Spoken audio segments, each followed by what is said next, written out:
America. It's football. Football is America, America. football is America. And if you don't like it, you can kiss your candy ass for the moment in time. I don't give a damn. Oh my God. No. You love this. It's 30 to 27. No! Chiefs win. Chiefs No! win 30 to 20.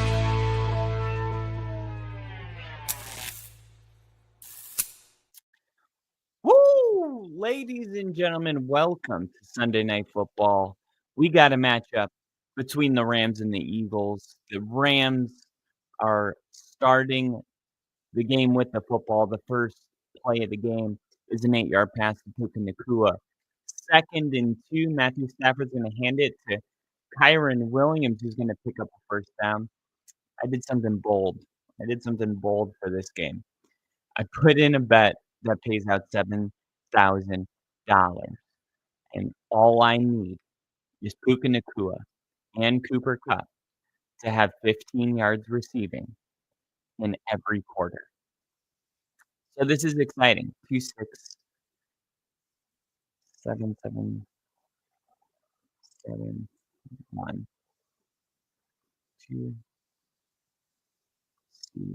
2, 9, 6.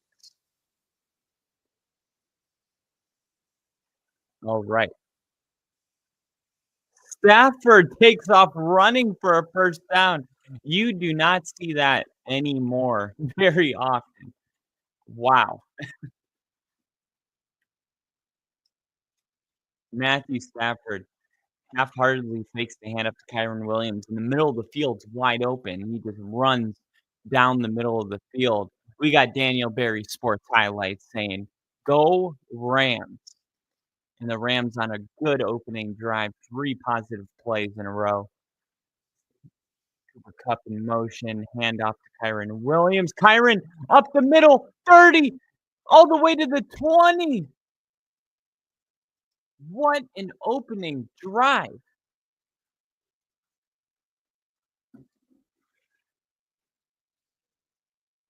And that is just a great run right up the middle.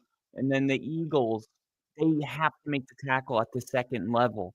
Look at the safety missing the tackle, right? Safety and Darius Slay both missed the tackle. And there, Slay, wow, the 2 players that missed, it was Blankenship and Slay. They both missed Kyron Williams at the second level. And now they're both down and the trainers are coming out. And it doesn't look serious. Slay's walking off holding his manhood.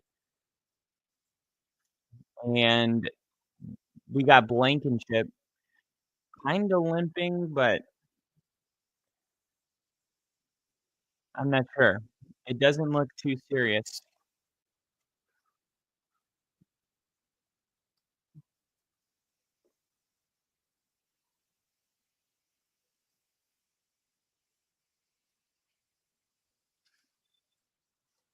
All right. Great opening drive by the Rams so far. 1st and 10.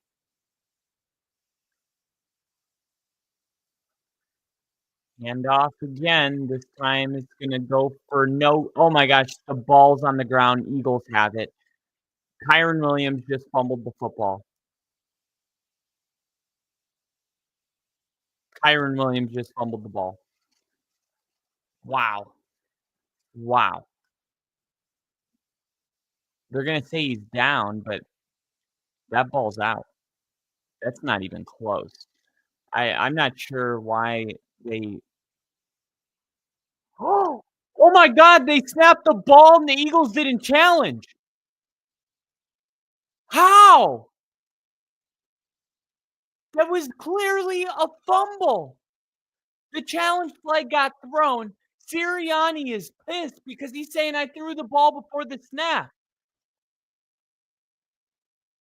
Look, they snapped the football. Is the NFL allowed to go back a play? They're not allowed to do that. I didn't know you were allowed to do that. Once the football snapped, the next play is going on, the refs can go back and say, "Hey, he threw the flag before." That's crazy. What I've never seen this in my life. I have never seen, even if Sirianni did throw the challenge flag, once that second play is called, if the refs missed it, it's like a penalty flag. You can't go back and call a penalty. You can't go back and say that there was a challenge flag and we missed it. This is crazy. Now, I do think it was a fumble, and I was shocked that the Eagles weren't challenging it, but the Rams got up to the line, snapped the ball. I've never seen. I don't know if you guys have in the chat, have you guys ever seen anything like this? I've never seen them just go back, and, I mean, not even sure why they're challenging it or, why they're going to a commercial break. I mean, this should have been one of those expedited reviews.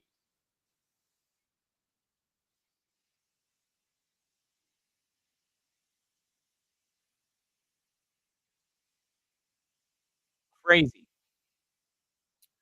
Courtland Sutton became the 3rd fastest Bronco to reach 5,000 receiving yards in his career.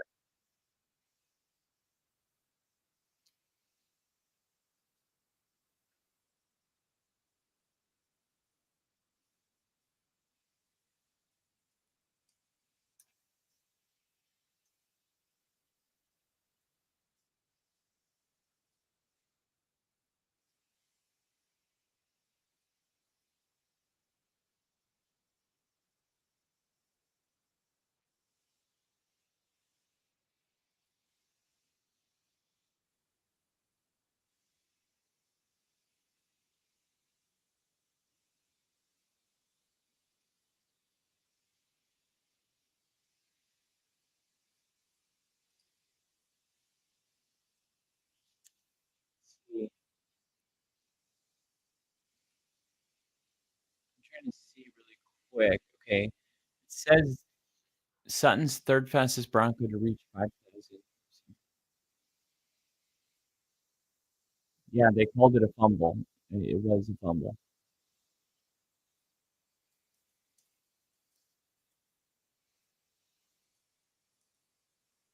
Yeah, they're what about honoring the flag? As long as he releases the end of the field of play. Replay assist can help. It doesn't have to hit the ground, it just has to be in the air, so I did not know this. So, replay assist can go back and say, "Hey, this challenge flag was thrown before the snap." So, essentially, you can challenge a challenge. Go figure. And Richard Ramiro's with me. I've never seen that before in my life. We got brother Bill in the chat, just woke up from a nap. My schedule is screwed. How'd the Broncos do? Happy to have you in here, Bill. The Broncos got the win. Um, quick throw, Dallas Goedert, first down. Um, man, yeah, it was no Zach Allen. Riley Moss got hurt, so the defense didn't have their best game. They still only gave up 1 touchdown on the night. Denver offensively wasn't their best game. They still were able to score 29 points. So they're starting to really have the makeup of a really good team. A really good team scores 29 on a bad day, and they give up 1 touchdown on a bad day. And that's kind of where we're at right now, where it's a coach's dream. It's a loss that we can learn from. It's hard to sweep a divisional opponent. It's hard to beat a divisional opponent in their house, and we got the job done. So I'm happy. I'm happy. I a lot of fans, not a lot. There's a couple that are like nitpicking the Broncos today, and I'm like, the NFL is a really hard place to, people just assume because they have 2 wins that it's supposed to be easy. There's no easy wins in the NFL, and I thought the Raiders played a really I think they played their best game that I've seen them play this year, and we still got the win, so mm. Jalen Hurts fakes the handoff, looking, throwing across the field to A.J. Brown, and A.J. Brown takes it to the 35-yard line. Gain of 18 for the Eagles.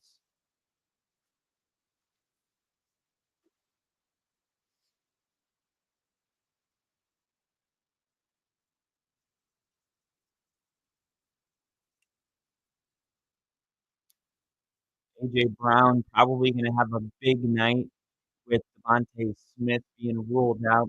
He's got 2 catches for 36 yards on the opening drive for the Eagles. 1st and 10. Hurts is going to hand this off to Barkley, and Barkley, who is going to run his way to a 9-yard gain in Barkley. He's looking good, man. He is looking good. I actually um, had a bet in. Here it is. Saquon Barkley to win Offensive Player of the Year, Josh Allen to win MVP, Bo Nix to win NFL Offensive Rookie of the Year, TJ Watt to win Defensive Player of the Year, and Jared Verse to win Defensive Rookie of the Year. I have that parlayed for $617, and that's looking really good. I had really good odds on that because I put that in. I think it was week 2. Jalen Hurts is going to run it himself into the red zone, and the Eagles' offense has a lot of juice right now. I was expecting this game to be fascinating, and that's why I definitely was going to be here to stream it. Um, the Eagles, though, I brought this up earlier. They are one of the worst first quarter teams in the league. They've been outscored like 40, like 400, something insane, right in the first quarter, and they don't have a first quarter touchdown since like week 4 or something like that.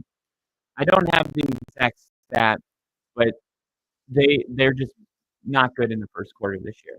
And right now, I would assume that the Eagles, an 8-2 football team, the point of emphasis was going to be getting the first quarter shit figured out. Right? How can we overcome this first quarter problem? And that's kind of like I think the next thing the Eagles have to figure a way to figure out because if they want to be a Super Bowl team, it's kind of the one thing missing on their resume to be a totally complete football team. And the sense of urgency is obvious on this opening drive. A lot of no huddle, a lot of up tempo. Here's Hurts with a handoff to Barkley up the middle. That'll be a gain of 4. So Barkley running the football well on the opening drive.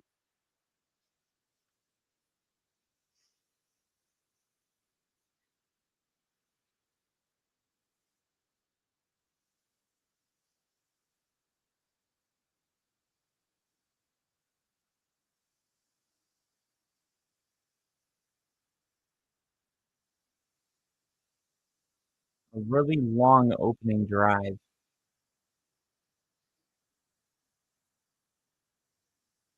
2nd and goal. And Jalen Hurts will keep it himself, and he'll take it to the 3-yard line. So it's going to be 3rd and goal.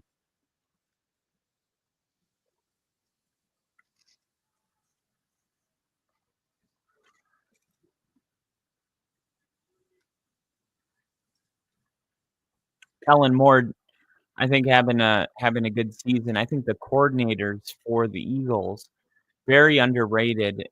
One of the reasons that I had the Eagles being a Super Bowl contender out of the NFC was their coordinators. Kellen Moore, all those years in Dallas, and then of course Vic Fangio. Oh, and they're going to shuffle it here on 3rd down to Dallas Goedert, and that's only going to be a gain of 1. and some extracurricular fight going on, and Sirianni is gonna have to kick a field goal here.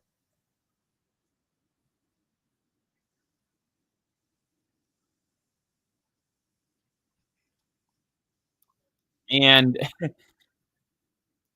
I guess I can't say the head coach's name for the Eagles because my phone, which is my webcam, I is it's too close to her name, and she's responding to me.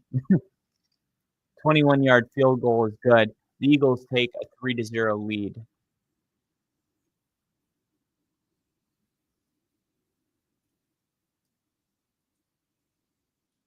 And I'm gonna have this up for now, but I'm actually gonna get a ticker going here.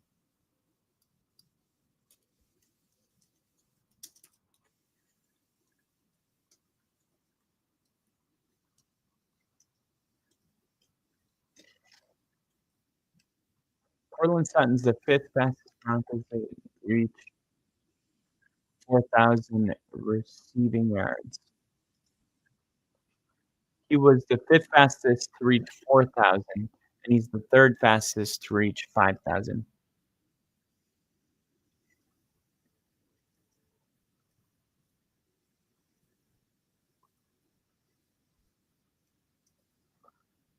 Uh,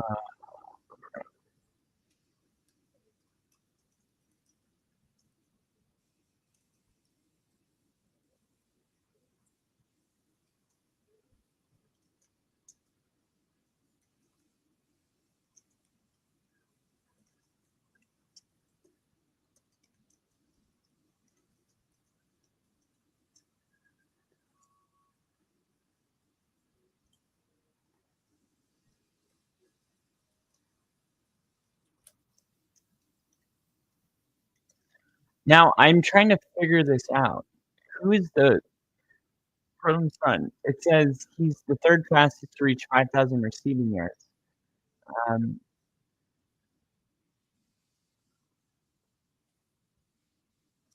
as of November 2024, the Broncos' all-time receiving leaders. That doesn't make sense. Emmanuel Sanders?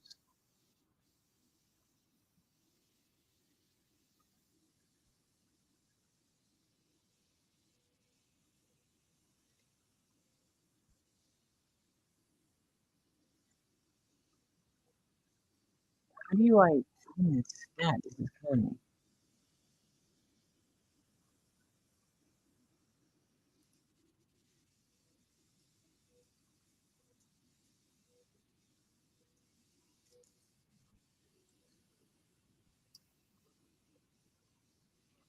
Fastest player to 5,000 receiving yards.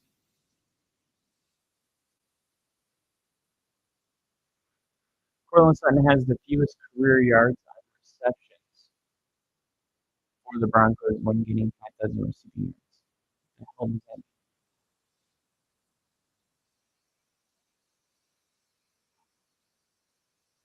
So Emmanuel Sanders is going to be first.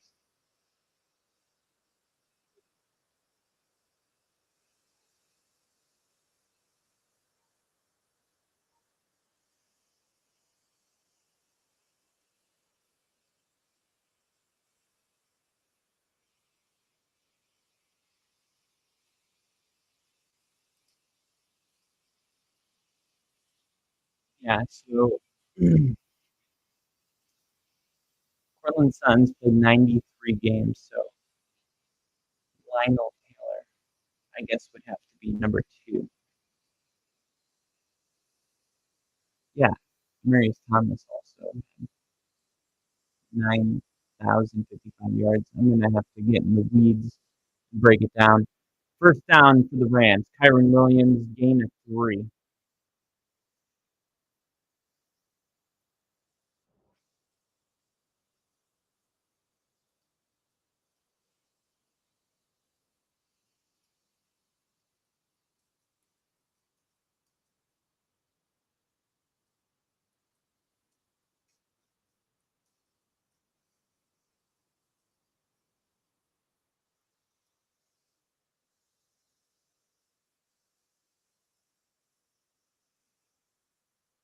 2nd and 7, fake handoff. Stafford looking to pass, middle of the field. Caught. Puka Nacua. Let's go. Now I just need Cooper Kupp, 15 yards. I need 15 yards out of Cooper Kupp.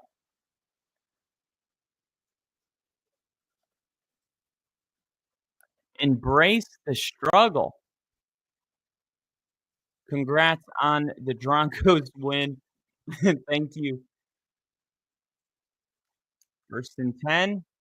Fake the handoff, looking to throw. Cooper Kupp. Pick up a 4. Come on, 11 yards, Cooper Kupp. 11 yards. Come on, baby. If Cooper Kupp and Puka Nacua get 15 yards receiving in every quarter, I win 7,000. We already got 15 for Puka Nacua. We got 4 for Cooper Kupp. So I need 11 more yards. We're going to hand it off here. Kyron Williams. That's going to be a 1st down. We're running out of time. 3 minutes. Come on, Cooper Kupp. Find Kupp, baby. Field goal time. At least Elliott made it. He was terrible last game. This could be a good defensive battle, but then again, these teams have playmakers. I think this is going to be an offensive game. I don't know if there'll be a ton of points, but I think there'll be a ton of yards.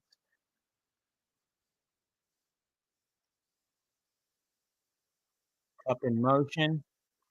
1st and 10. Fakes the handoff. Steps up. Incomplete. Incomplete. Stops the clock at 2 minutes and 39 seconds in the 1st quarter. A lot of yards for only 3 points. I think the score is very misleading.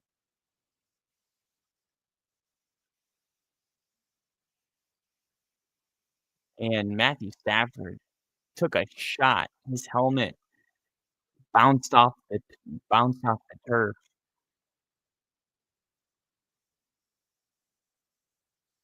Cooper Kupp in motion. Looking to throw. Firing. Caught. Demarcus Robinson with the 1st down.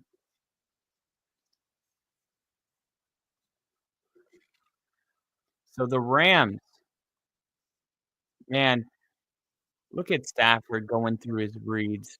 He was looking for Cooper Kupp. It wasn't there.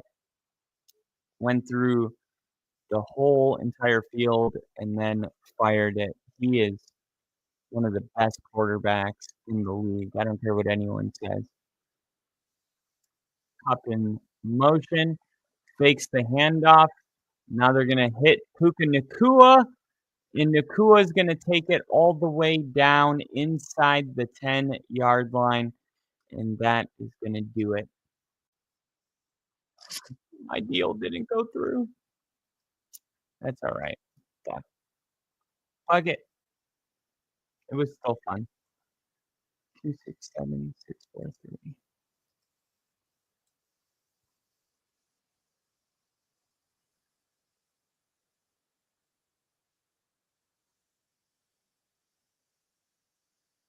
First and goal for the Rams. Kupp in motion.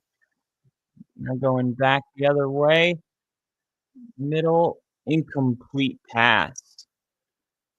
And that's going to bring up 2nd and goal. The Rams are either going to tie it or we're going to go up by 4. Okay, Cooper Kupp in motion. We're calling it the in and out motion, where he goes in motion but ultimately ends up going back to the spot of the field where he started. Just trying to get an idea, Stafford, of what the defense is doing. More pre-snap motion than any team in the NFL by 40% more. And that's going to be pass interference on the 1-yard line. and that will almost guarantee a, uh, a touchdown here.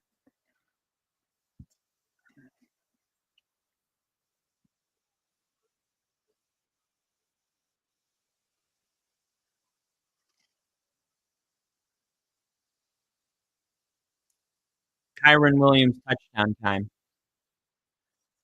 Kyren Williams, touchdown time.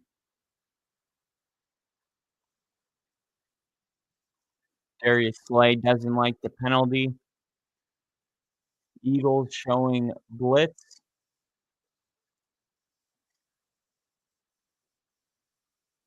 And they're gonna run it. Touchdown. Kyren Williams. And we got ourselves a ball game. This is gonna be a game. I'm telling you right now. This is going to be a very good game, a very exciting game that's gonna have both offenses moving the ball down the field.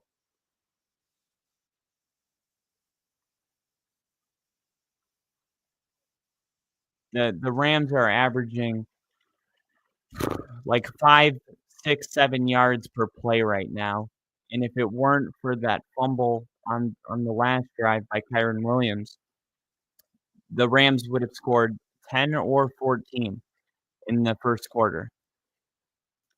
But the fumble really helped out the Eagles. So it's a 7-3 ball game. It could be a lot worse.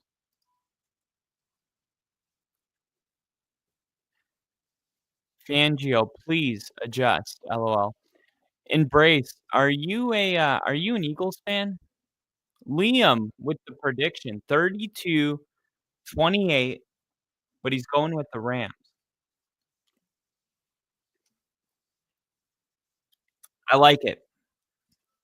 I like it. I like it a lot. Missed the face mask on that catch. Ooh, didn't catch the face mask. Didn't catch the face mask. Was it face mask on the catch? Was it on the defense? Uh, the corner? Hopefully, Eagles answer with the score. Are you an Eagles fan? Embrace. I did not know you were an Eagles fan.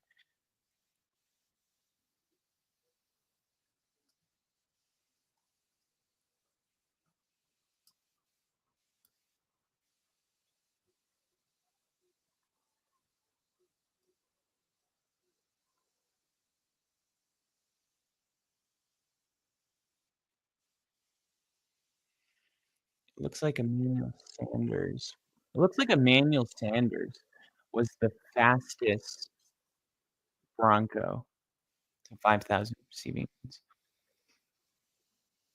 No, Emmanuel Sanders was first.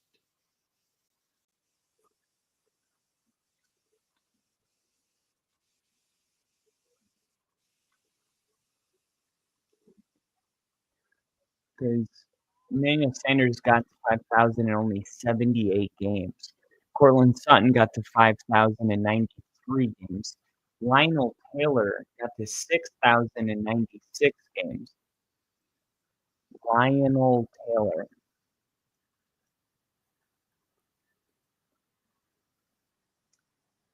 Wow. Lionel Taylor. 1935, 1959. So 1960, he had 7 years in Denver, 6,000 receiving yards. And he had 6,872 receiving yards in only 7 years with Denver, from 1960 to 1966.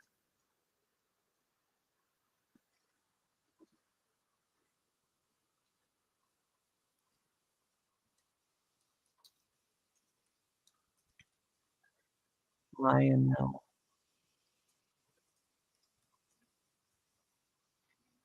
How many yards is that?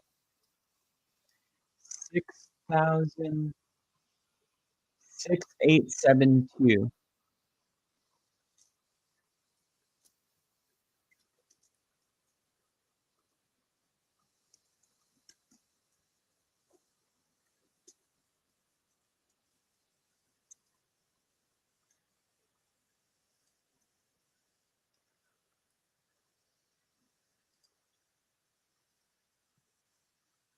Oh, wow, Barkley turns what could have been a sack into a gain of 6.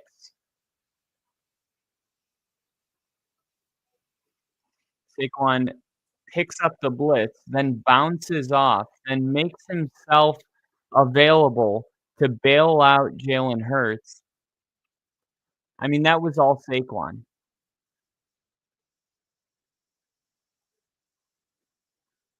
Jared Verse, the front runner for defensive player rookie of the year.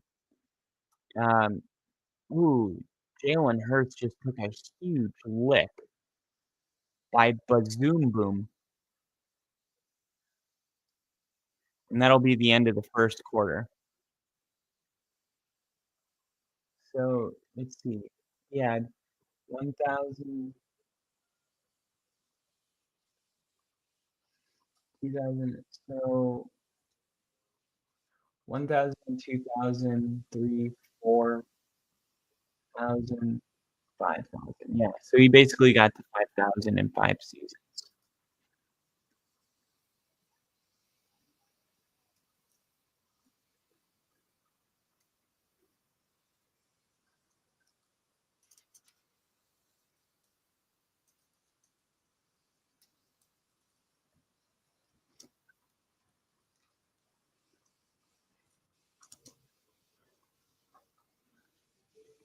Now, how many seasons did it take Courtland Sutton to get here?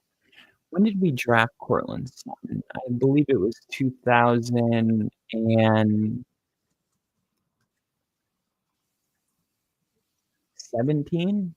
2018, I believe.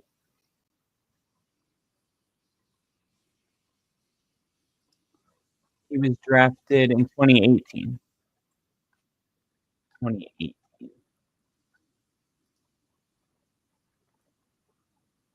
So, so 2018. So that means Sutton has played 93 games. So what? 93. How many years ago is that? 7 years? So it took Sutton 7 years to do what this dude Lionel Taylor from the 60s was able to do in 5 years.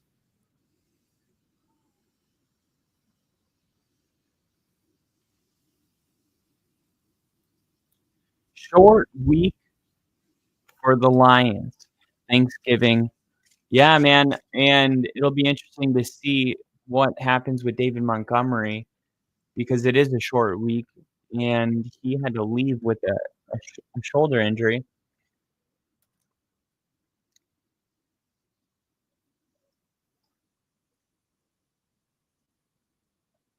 Looks like the Lions' next game on Thanksgiving against the Bears. Ooh, that'll be interesting. The Bears haven't played the Lions yet. The Bears coming off two games where Caleb Williams played pretty well, and they ended up losing the game. Those are tough losses, and now they're gonna play the Lions, and maybe if they coulda got the win in these 2 games, you'd feel like they had a chance, but that can be really deflating. Here's Barkley, first play of the second quarter is going to be, like a 10-yard gain on 3rd and 3, and Saquon is feeling himself right now.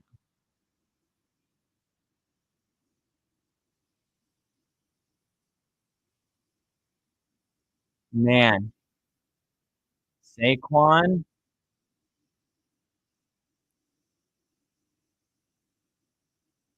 yeah, I'm saying it right now, offensive player of the year, it's Saquon's to lose. It really is.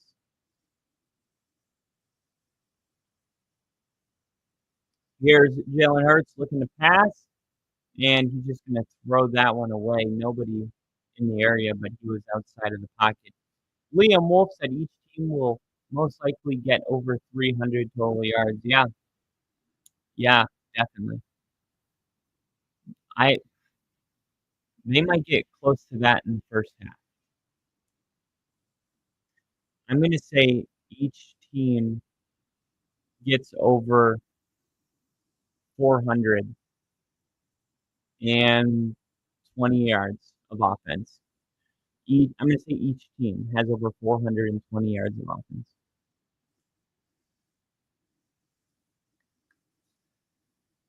And here's Barkley up the middle for another strong gain. Gain of 5. Hey, Kyle, you know the Lions took the Broncos last year? I believe if they were to play each other this year, it would have to be Super Bowl. It would be a tight, terrific game. Yeah, I do too. I do too. We are we are just a different team with Bo Nix. We are a much better team, much better in the red zone. And right now, I think since Russell Wilson has taken over, the Steelers have been one of the worst red zone teams in the NFL. And the sacks, only Caleb Williams has taken more sacks than Russell Wilson. And as I say that, Brendan Fisk and Jared Verse get the sack on Jalen Hurts to bring up 4th down. Wow, that was a big time sack. Big time sack.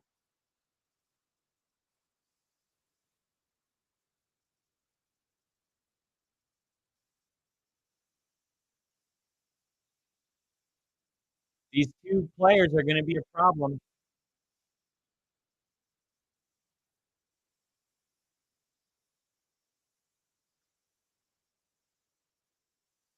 Wow. Oh my gosh, the punt was almost blocked, but it's gonna be returned at the 10, to the 20, and tackled at the 20. Wow, that was almost blocked.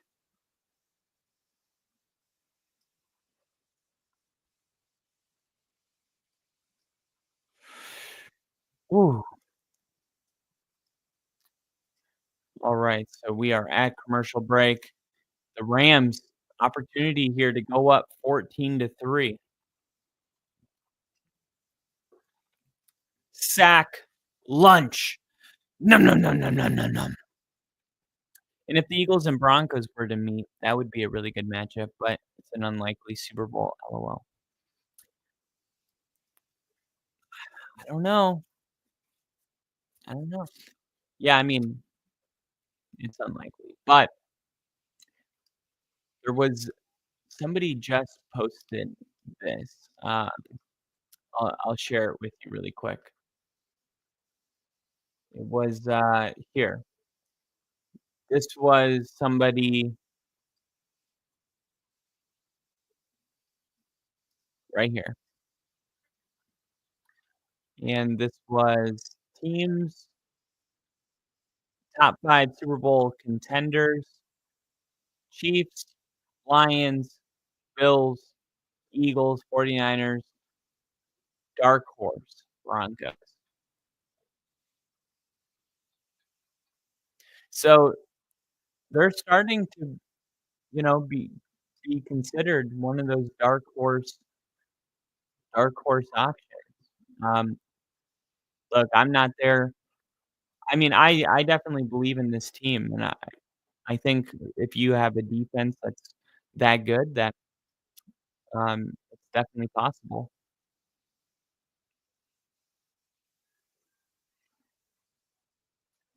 Matt Eberflus. Matt Eberflus's Bears. Oh my gosh, this is so crazy. It was 17-10. in the game. 4 minutes left in the 3rd quarter, and the Vikings punted the football, and the Bear just muffed the punt. He was going like this to say, "Don't touch it," and the ball hit him in the hand. Like, just totally misjudged it, and Minnesota picked up the ball, and that was the mistake that cost the game. It's just there's just a lack of coaching. Those are the type of mistakes that I mean, yeah, it's the player, but, you gotta you gotta say that coaching has to be responsible too.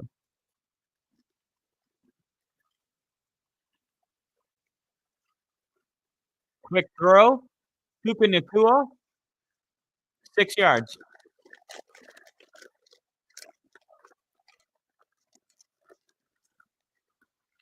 This Rams offense is just different when Puka Nacua and Cooper Kupp are both on the field.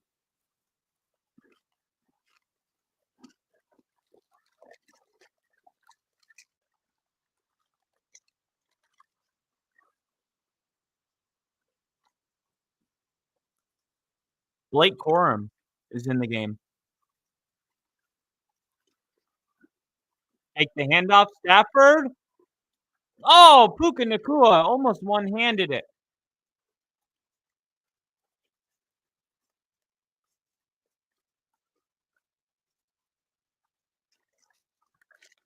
Nacua got up a little hurt.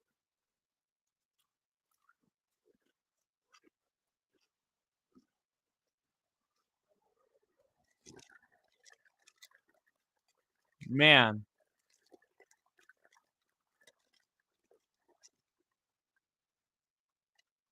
right, so Nacua's out.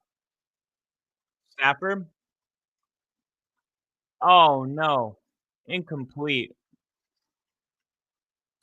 That was, like, perfect timing defensively, but it almost looked early.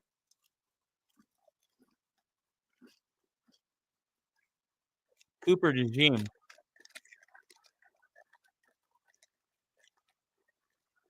Man,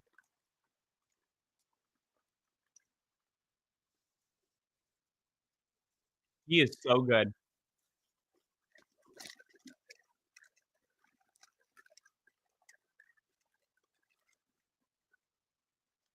Fair catch.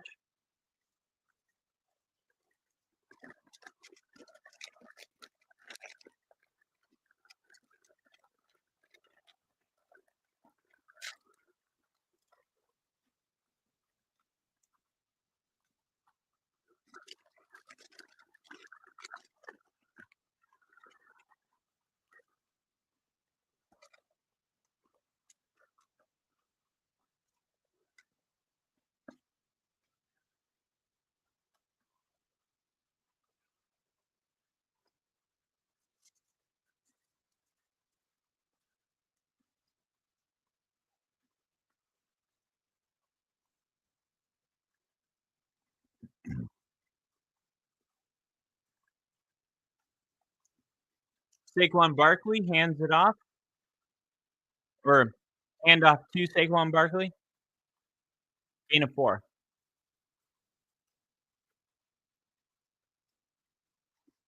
And the producer right now, the sideline reporter, she's saying this week she talked to Saquon, and he said he's having the most fun he's ever had playing football.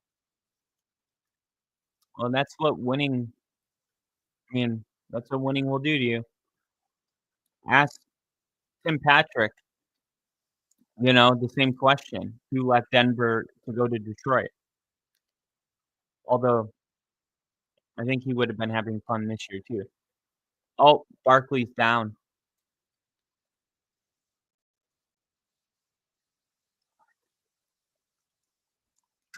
Jeez, come on. I should just never bet on a player. I swear, every time they get hurt.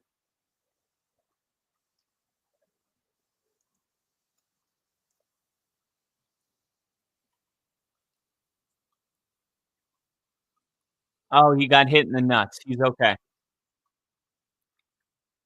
Sirianni went out there and just turned around and walked away. They don't wear cuffs.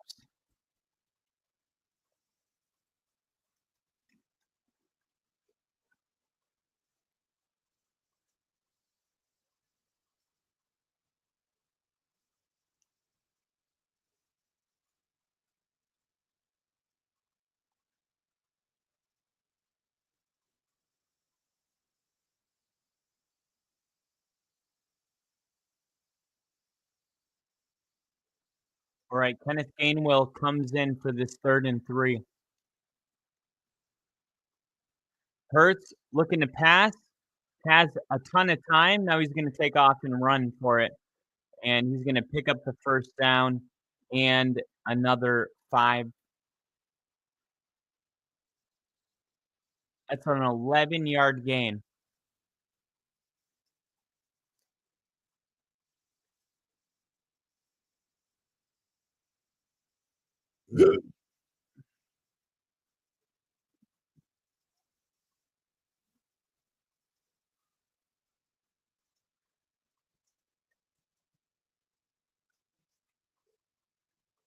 All right, 4-yard gain on 2nd down.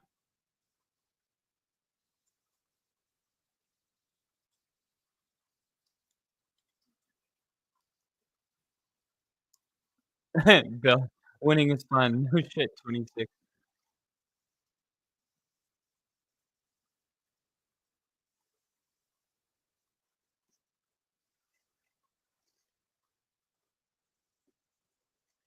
2nd and 7, handoff to Gainwell, who is receiving snaps right now because Saquon Barkley hurt his junk. 3rd and 4.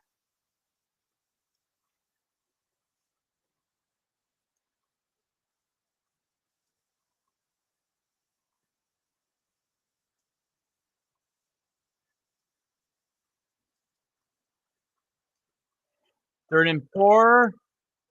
Caught. A.J. Brown stays in bounds. 20, 15, all the way inside the 15-yard line to the 13. Wow. Wow.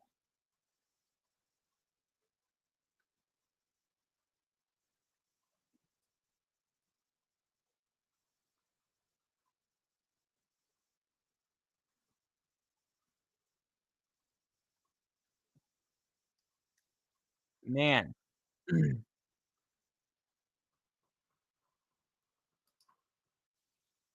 All right. Dotson. Jahan Dotson with the catch. He's a really promising young receiver. I didn't understand why the Commanders got rid of him.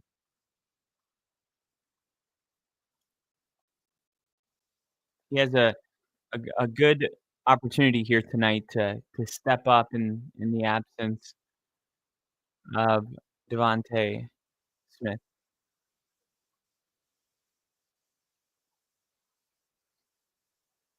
Lan Landon Dickerson, ineligible man downfield.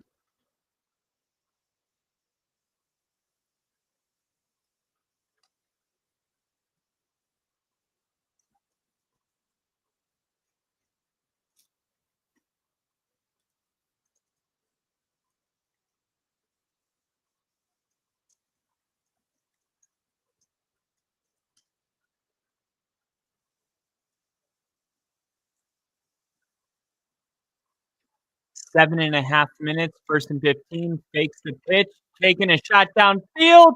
Oh, he just overthrew Dallas Goedert. He just overthrew him. There's a flag down, so we'll check on the penalty. He missed a wide open receiver.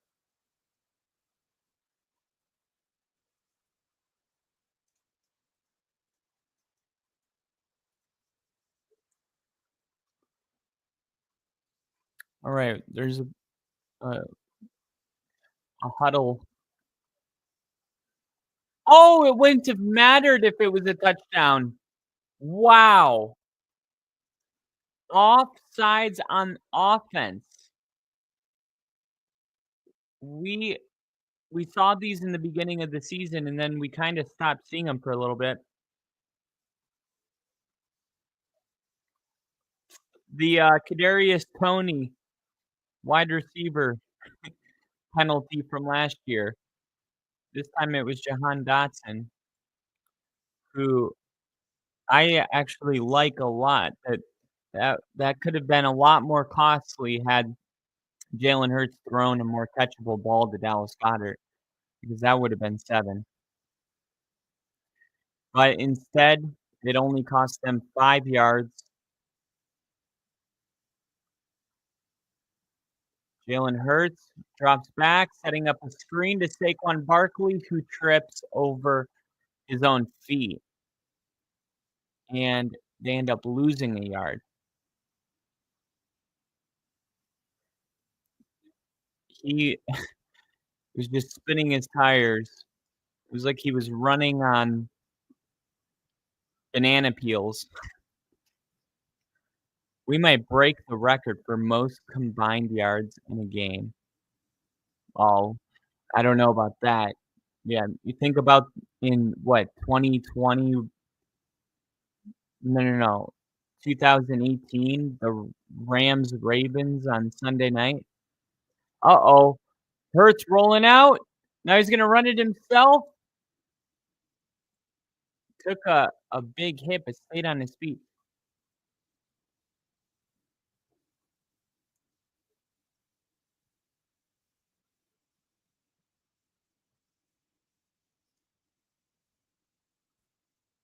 Illegal motion. Offense number 88. That's Dallas Goedert. So that is gonna bring up 4th down.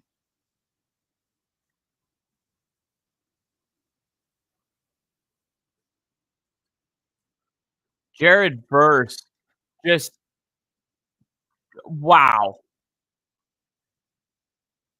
He just what do you call that? When you just bull rush? He just pancaked the offensive lineman on a bull rush, just plowed right through him.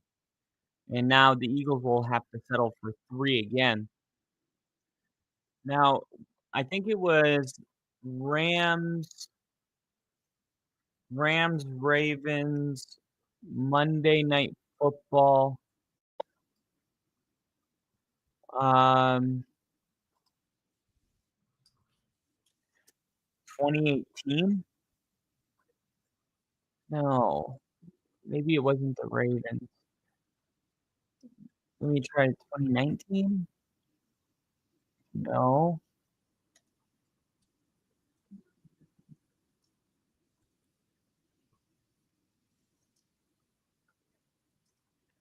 I thought it was with Jared Goff in the it was Jared Goff. It was the Chiefs were the other team. They had 105 points scored, and it was the only game in the NFL in history where both teams scored 50 points. So both teams scored 50 points in that game. I remember this game, it was crazy.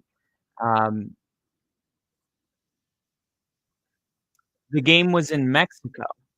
The Rams and the players and the coaches, they traveled to Colorado Springs, um, and they practiced there in order to prepare for the high altitude because the city in Mexico that they were playing at was just, like, crazy, crazy high altitude, but then the game was moved to Los Angeles, um, because the, practice facility was under threat from the fire.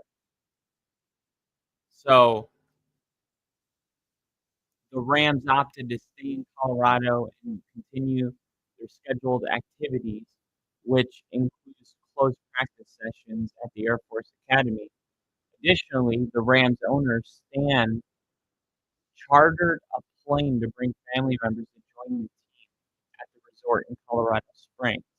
On Monday, November 19th, 2018, a capacity crowd was on hand as the Rams and Chiefs prepared to face off for Coliseum's first Monday night football game since 1985. With the Rams' first Monday night game there since 1979, the Rams distributed more than 3,000 game tickets to first responders and people affected by the shootings and fires, and towels featuring the LA Together logo were handed out. The Ventura County Sheriff's Honor Guard presented the colors as members of the Cal Lutheran University, and they performed the national anthem before the game. The wife and son of the sheriff, who was in the Thousands Oak shooting, performed the ceremonial lighting of the Coliseum's Olympic torch just before kickoff, which is crazy. So let me get the stats of this. Chiefs, Rams 2018. Oh, thanks. Thank you. Chiefs Rams 2018 box score.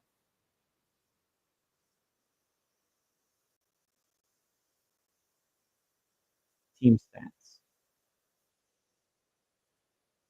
Here we go. Kyron Williams on first down. It's going to be a no yards gained on that play. What's really crazy is that game went to halftime and it was 23 to 23 or 22. No, it was 23 to 23 at halftime. And at the end of the first quarter, it was 7-13.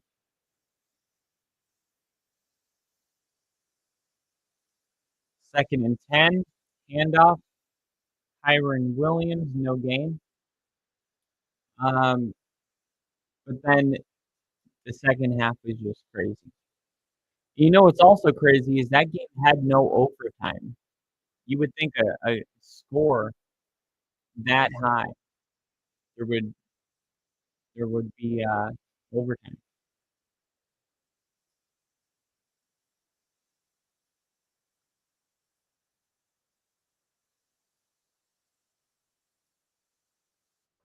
Third and 9.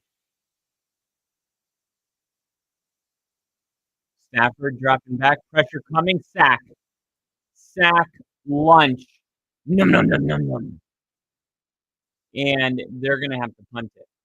Okay, are you ready for this? Liam Wolf, are you ready for this? 5:46.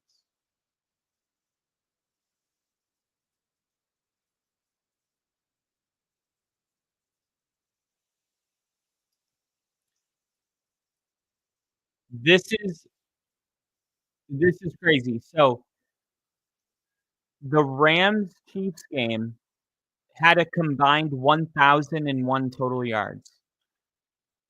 The Rams had 455 yards, and the Chiefs had 546 total yards. And the Rams won the game. The Rams had 29 first downs. The Chiefs had 27 first downs. The time of possession, the Rams had the ball for 30 minutes and 23 seconds. The Chiefs had the ball for 29 minutes and 37 seconds. The time of possession was not even a minute off. But here's what's really crazy. The Chiefs had 5 turnovers in that game. The Rams only had 2, which would ultimately be the deciding factor of that game because the Rams won 54-51. Todd Gurley had 55 yards, Kareem Hunt had 70, but Tyreek Hill had 215 yards and 2 touchdowns. Patrick Mahomes had 6 touchdown passes. He had 3 picks as well, but he threw for 478 yards. I wonder how many fantasy points he had. What week was this? Week 11? So that was week 11. Week 11, 2018 fantasy football leaders. Week 11, 2028. Patrick Mahomes, number 1.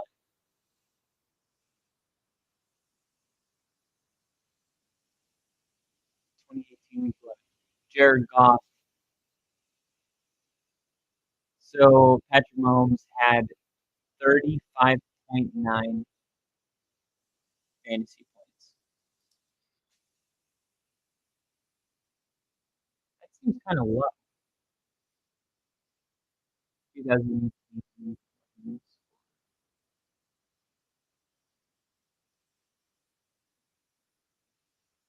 That seems kind of low. I would have thought there would have been 2018 fantasy football league.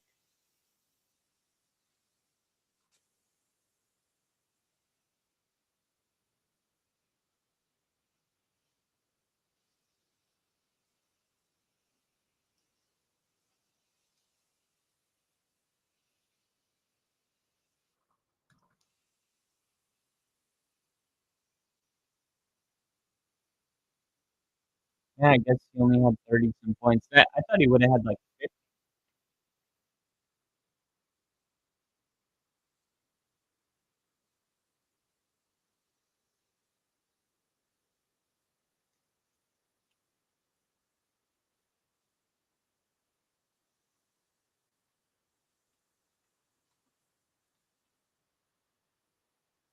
Barkley up the middle, gain of 11.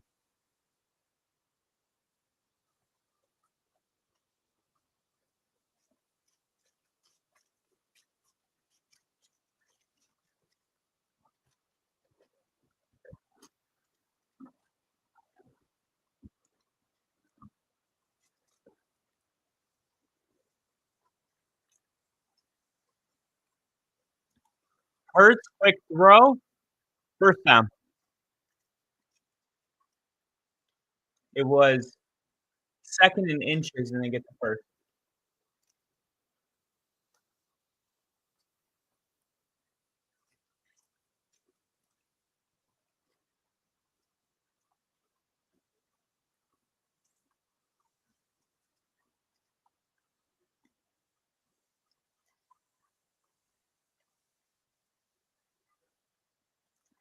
Wow. Barkley, 8 yards.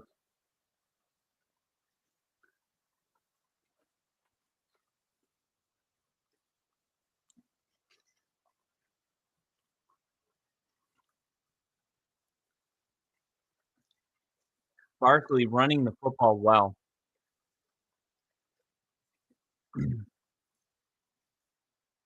Barkley stays on his feet. Oh! And the cameraman goes down.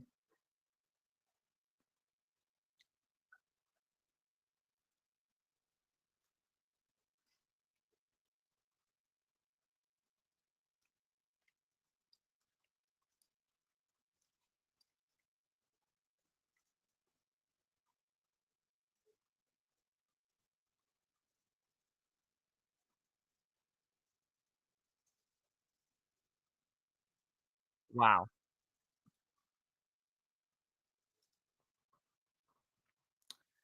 All right, Kenneth Gainwell in the game. Takes the handoff, Hurts keeps it, but Jared Verse does not let him get the edge.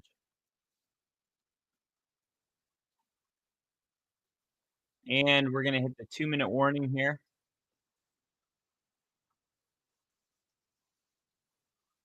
A really good first half. Both teams looking at the postseason, and I'm going to try to eat this pizza during the commercial break. And Jake Elliott looking like himself again. That is good. That is good. But I'm going to put this up real quick while the Commercial break is on.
All right. 2nd and 10. Hurts, got it, 4 yards.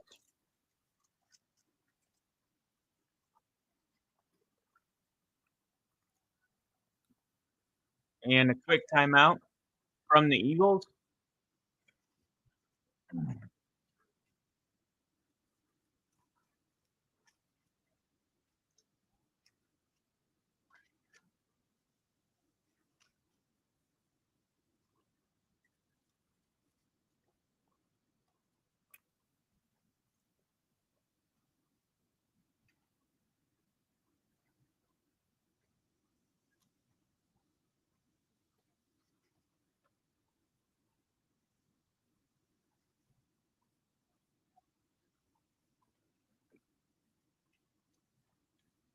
Imagine this defense with Aaron Donald still on it.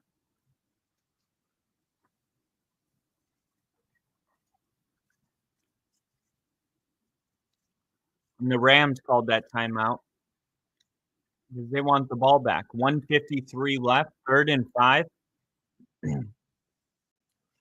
Rams need to get a stop here or they wasted their timeout. All right, Hurts looking to pass, pressure coming. Hurts steps up, he's gonna get the 1st down. No way, Saquon. They're gonna mark him right at the 1st down and say he got it, but Saquon, he he he didn't make the block. If he makes this block, it's not even close. Look at this. Look at Saquon. You gotta pick up that block. 1st and 10. Clock at 1:46. Hurts fakes the handoff, looking to pass, has time, steps up into the pocket, still looking, firing. Caught. Saquon Barkley inside the 10-yard line. It's just Barkley, Hurts, Barkley, Hurts, Barkley, Hurts. A.J. Brown, Barkley, Hurts. Wow. And you gotta give Jalen Hurts some credit because the pressure has been there, but he's been really elusive, tonight, stepping up into the pocket. First and goal, handoff, Barkley, gain of 1. Alright, so the Rams use their second timeout.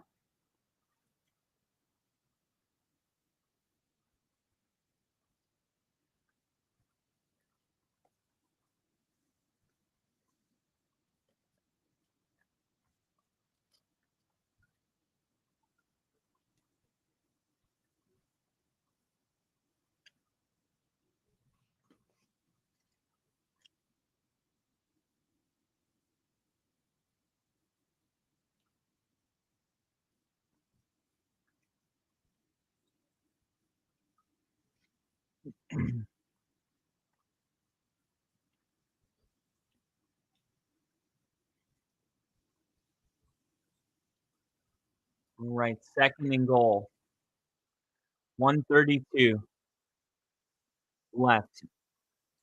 The Rams, 1 timeout left. They're trying to be aggressive. They really want this ball back. The Rams opened up with the football, so they don't want the Eagles to have back-to-back possessions. Touchdown, A.J. Brown. No, he dropped it! No way! I can't believe that. That looked like a perfectly thrown ball. He had the ball in his hands. 1, 2. Is that a touchdown? Because the play's dead. Wait a minute. That's a touchdown. That's a touchdown. That's a touchdown. That is a touchdown. He he established control of the football. At the moment it was a touchdown. At the moment it's a touchdown, the play's dead. And that's when the ball I mean, the look, I see a touchdown. I see a touchdown. Are you guys seeing this? If the Rams are smart, they will see if the Giants go into burn it all down mode and they go get Dexter Lawrence. I don't know if the Giants I think even in a rebuild, you people throw that term out a lot, "Burn it all down." Um, but it's really rare. Like, even when you have a rebuild, um, like, you don't wanna get rid of your strengths. I mean, the Giants right now defensively, their defensive line is their strength. Like, you wanna have you wanna start building around that. Like, I think getting rid of the quarterback is already sufficient for a new era. I mean, you're going into a new era, but, I mean, I just don't see why you would be willing to get rid of the players that you do have that are good. It was like when Sean came into Denver, he got rid of a lot of players. Justin Simmons was gone, all these players, but there was really no reason to get rid of Courtland Sutton. There was no reason to get rid of Javonte Williams. There's no reason to get rid of Patrick Surtain, right? I mean, and the Giants have the 10th most cap space available in 2025. So it would be one thing if you were like the Saints who are in the hole 77 million or Cleveland who's in the hole 45 million, but the Giants aren't one of those teams. So um, I don't look at the Giants as a team where you have to tear it all down. I look at the Giants as a team that needs a franchise quarterback. You know, I think you just gotta keep the main thing. And it is a touchdown. It is a touchdown, which so technically I didn't call it wrong. No, totally. I bet there's a lot of Giants fans having these same thoughts. I was just giving my opinion on it. So wait, did AJ Brown catch it? Yeah. Yeah, he did. And then the ball got hit out of his hands after he scored the touchdown. So it's gonna be 13-7, but that does give the Rams the time that they wanted. They have a minute 27. They received the ball to start, so they didn't want the Eagles to have back-to-back possessions, and the Rams are gonna have at least an opportunity to make this a three-point game, and then kick it off to the Eagles, and then it doesn't really feel like there was any advantage to, the Eagles winning the toss and deferring, because really it's an advantage if you get the ball last and you get those back-to-back possessions, but the Rams called their timeouts, put themselves in position here. I think they could drive down and score. I mean, a minute 27, why not? I think if there was, like, 35 seconds, you're looking at a field goal, but a minute 37, Matthew Stafford, Puka Nacua, and Cooper Kupp, like, I'm not so sure they're trying to just get a field goal here.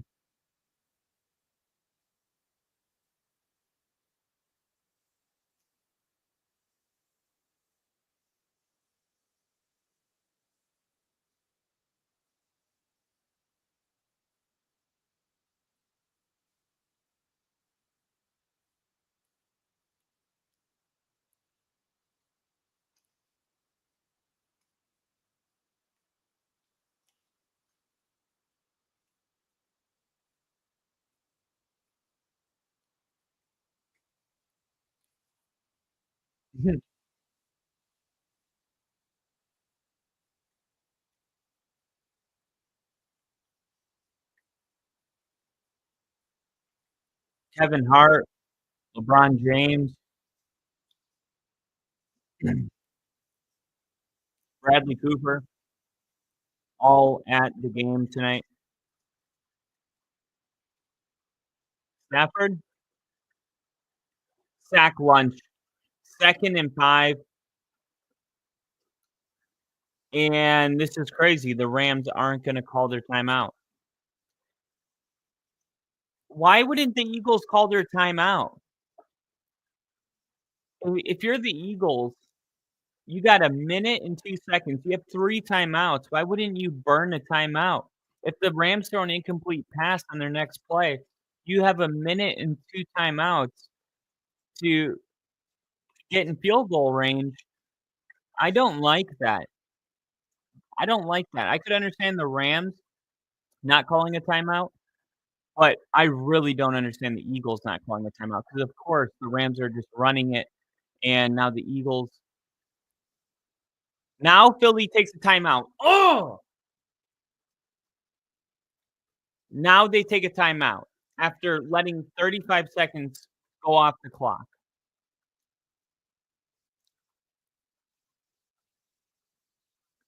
To me, that's playing scared. That is just for Sirianni, he's playing scared. He was worried that if he called his timeout, the Rams were gonna be able to come up with some kind of play, and it would actually end up helping the Rams. No, no, no. If you're a head coach, you have to have faith in your defense. They just got a sack. I don't like that at all.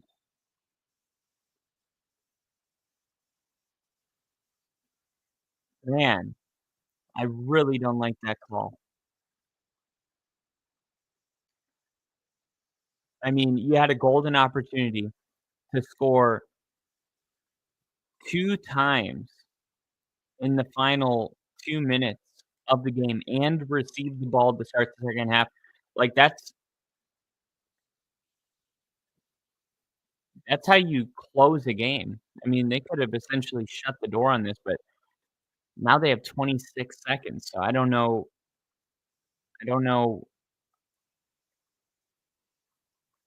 how aggressive they wanna be. Well, this will be interesting. I think a field goal is best case.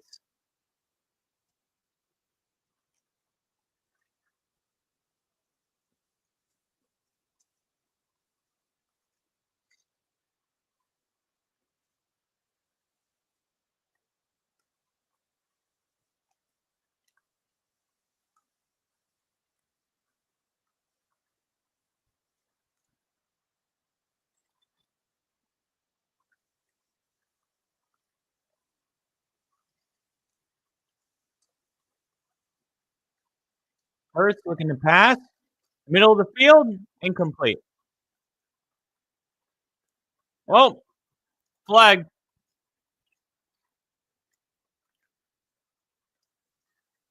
Flag.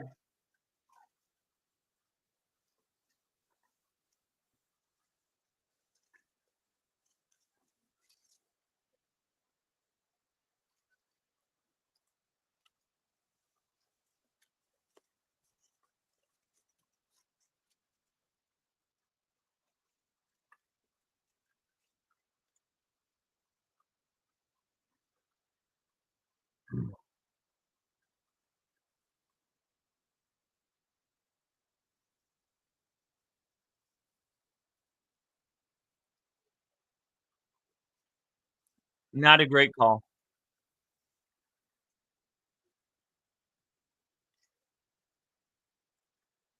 Hurts and has to throw this one away.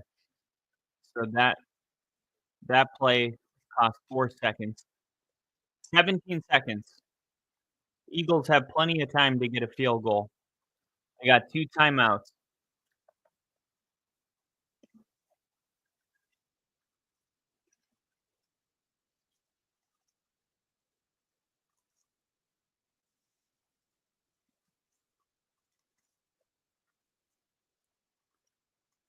Second and 10.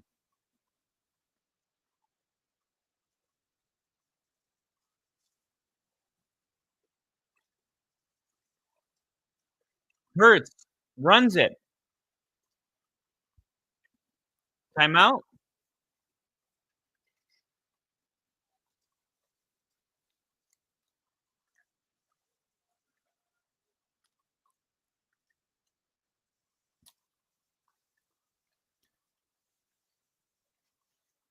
Man, the middle of the field was wide open, but really good job on the Rams just closing all of these gaps. And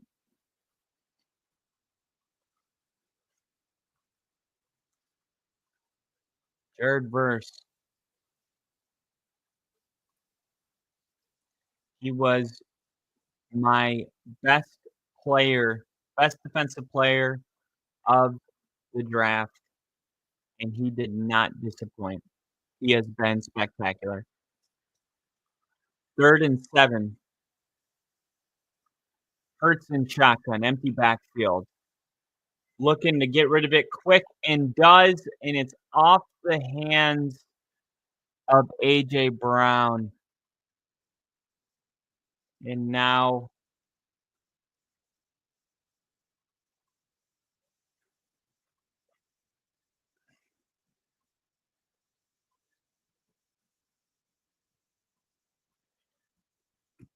they're gonna go for it. They're gonna go for it. Kind of interesting because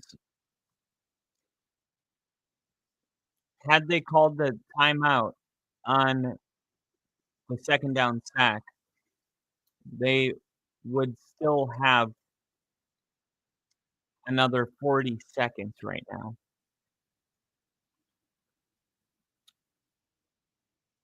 I really hope they ask Sirianni about that.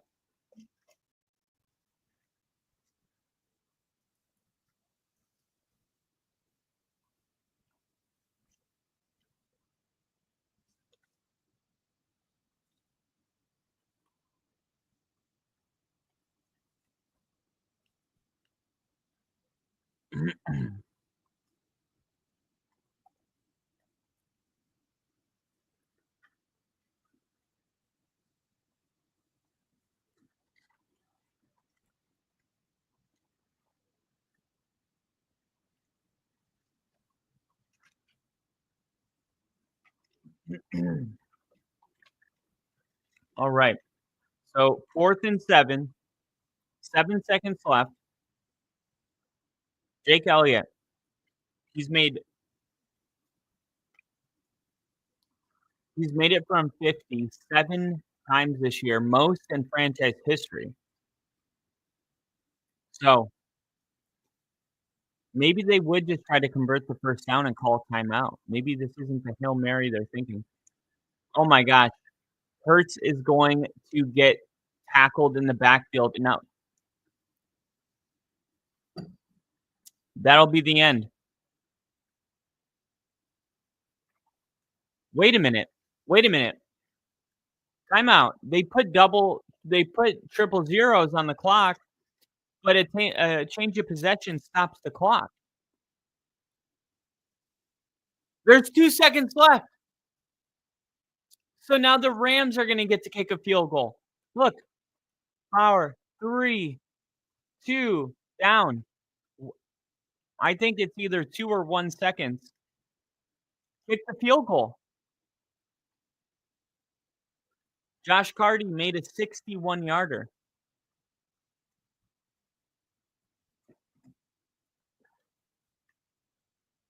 This would be a 66-yard try.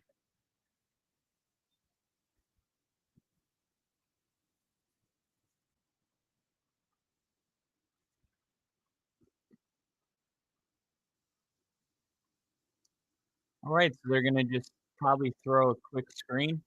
Look, I like the screen at the bottom of the screen. Here we go, Stafford, and now Stafford sacked. Holy crap. We are finally at half. It is finally halftime. That is insane. We had 3 3 and outs to end the first half. A lot of things could have gone differently had timeouts been called or not called, or um, the touchdown been called incomplete. A very wild final 2 minutes. I mean, man, that 2-minute warning felt like it was hours ago. That was a very long 2 minutes. So it's halftime. So I thought we could talk about what's happening around the league a little bit today. Um, the 49ers absolutely blasted in Lambeau Field, and to everyone that says Brock Purdy's only good because of all the weapons the 49ers have, well, today, Brandon Allen hopefully proved to you that that's not true. Just like Tua is not just a mediocre quarterback, because we saw what the Dolphins offense looks like without Tua. And that's why Mike McDaniel kept saying, "No, Tua is the perfect quarterback for what we are and what we do."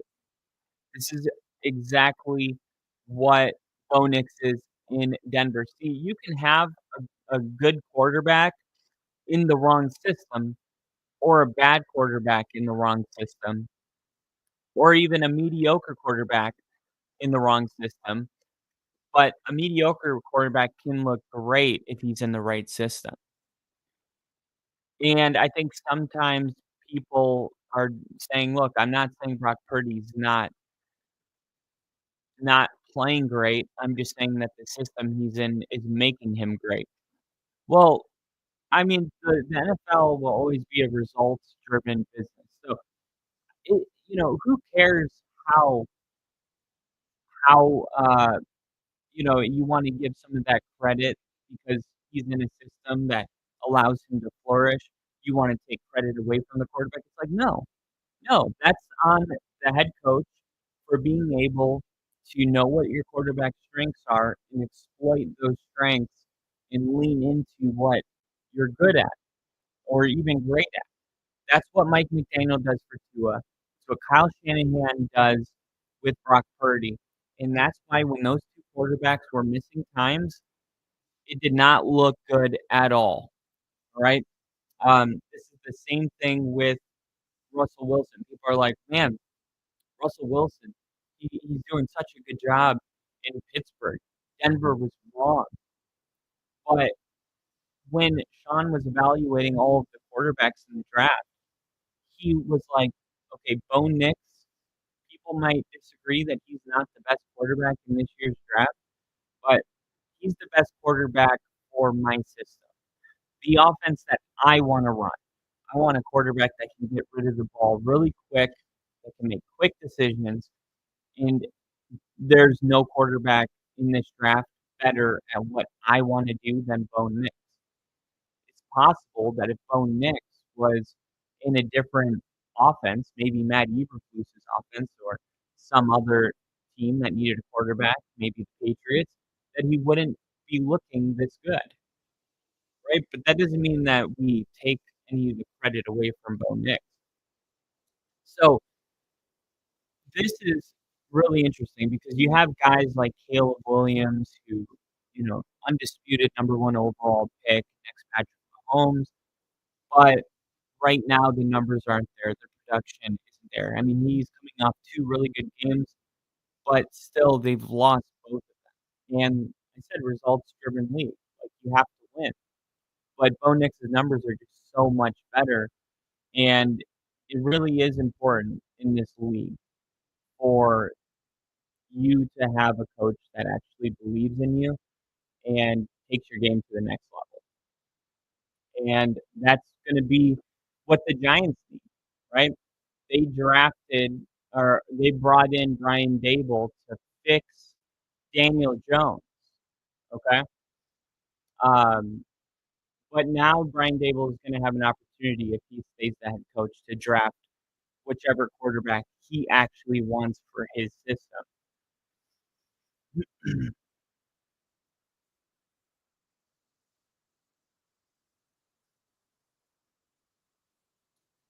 All right, let's see. Um, NFL news.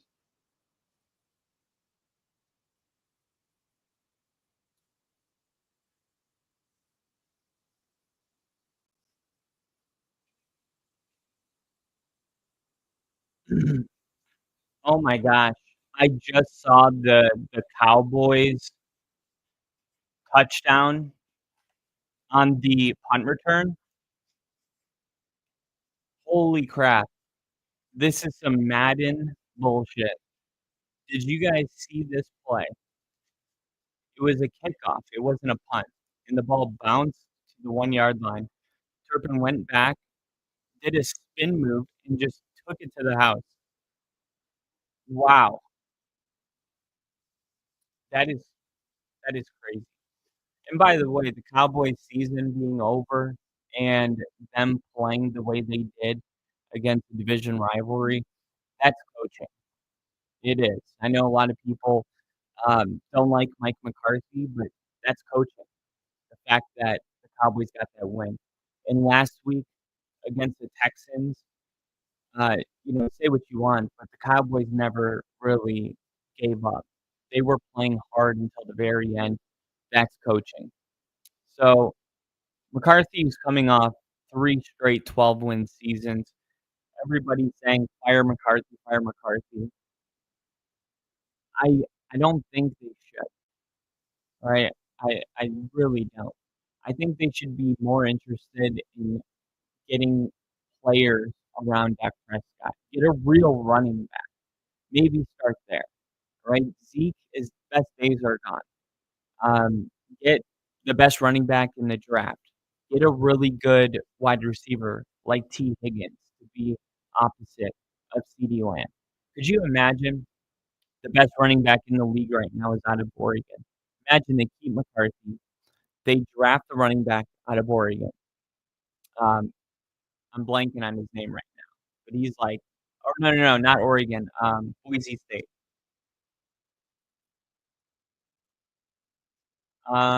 Ashton Genty.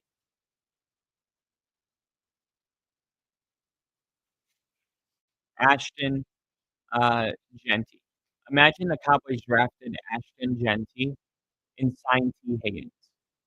So you'd have Ashton Genty, Dak Prescott, CeeDee Lamb, T. Higgins, Jake Ferguson, Micah Parsons, and then you load up on the defensive side of the ball. Maybe bring in another, let's see, best free agents 2025. All right, T. Higgins, Chris Godwin, Trey Smith, the guard for the Chiefs, Travarius Ward, maybe bring in a Jatavius Ward, maybe a DJ Reed, get a really good cornerback number two. Um, but Javon Holland out of Miami. Let's see. Dre Greenlaw, linebacker from the 49ers. And when it comes to cap space, Dallas is 23rd.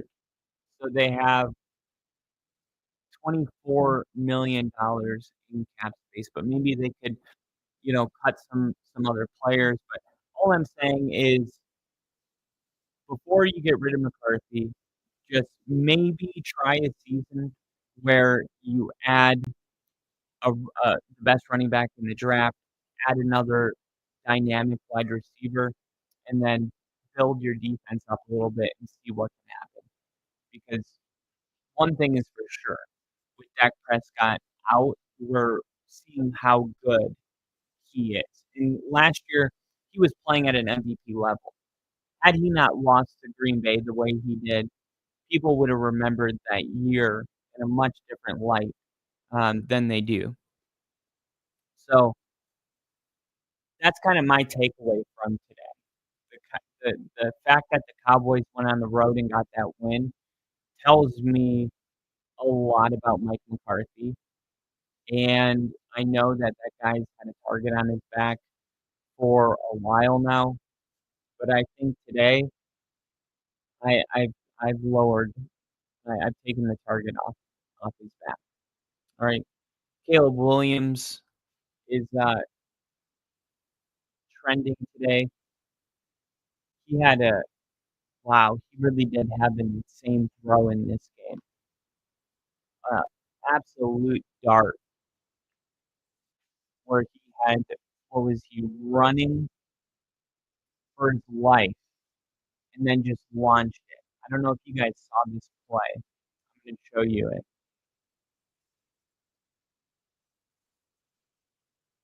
Look at this throw. Look at this throw.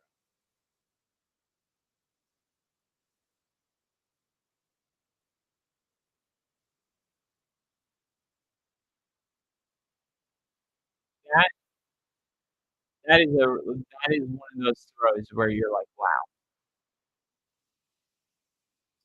he there's a lot of special talent,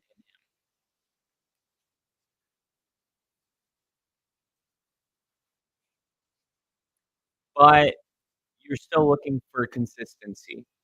Like that's what got him drafted number one. That throw right there. That's what got him drafted number one overall. That's first overall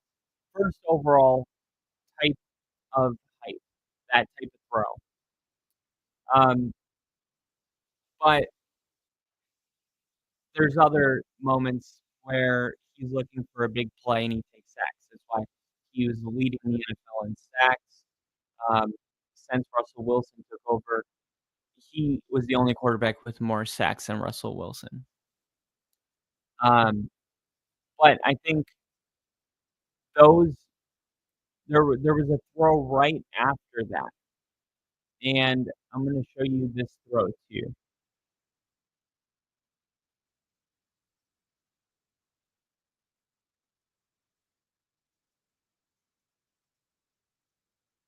Look at this throw.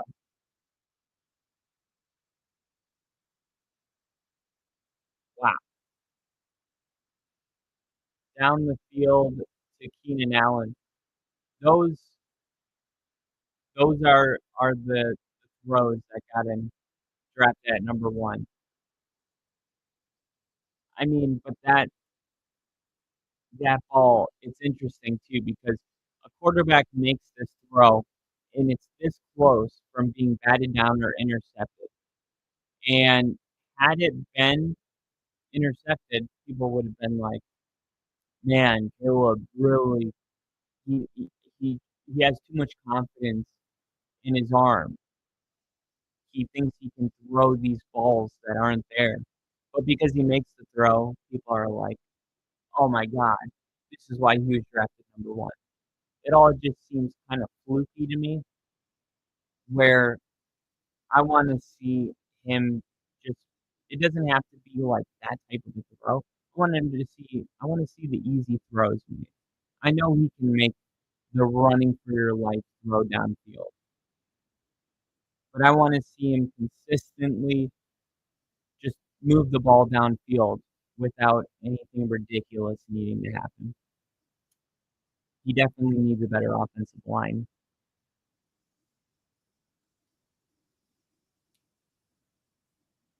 And, man, the kickoff is so weird, everybody still looks like a mannequin challenge.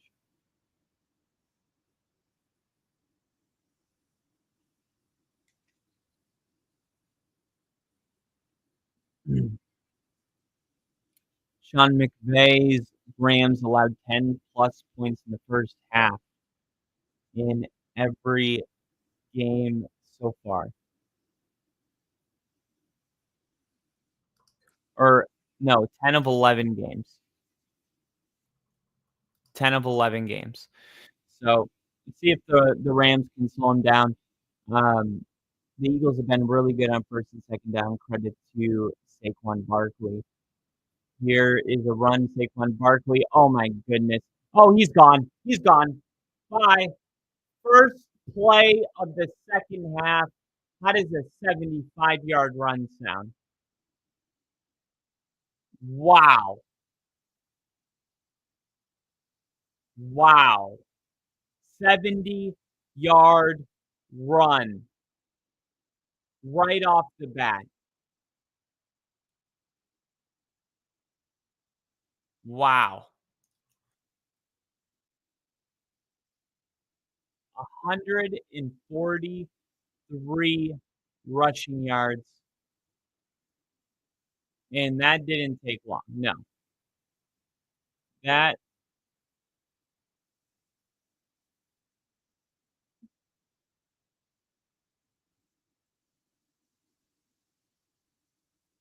3, 3, 3, 3.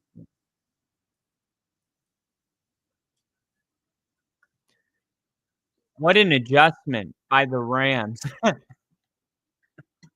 Not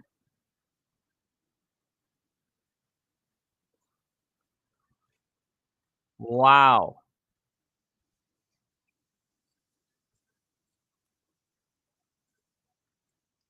And just like that,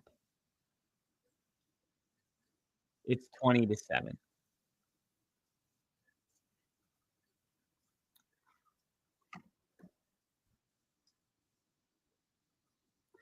Crazy. Crazy, crazy. I mean, Saquon has just been he's just been special all season long.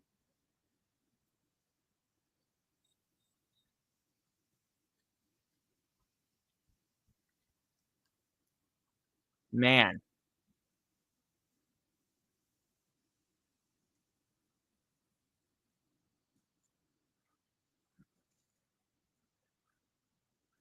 So, the Rams, this is important. This is an important response drive for the Rams.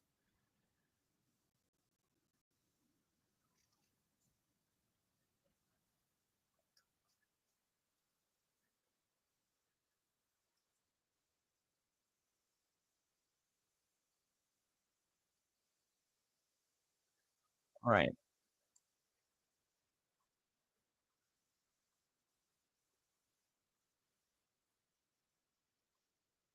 Here we go. Kyron Williams fumbled the ball again, and the Rams recover it.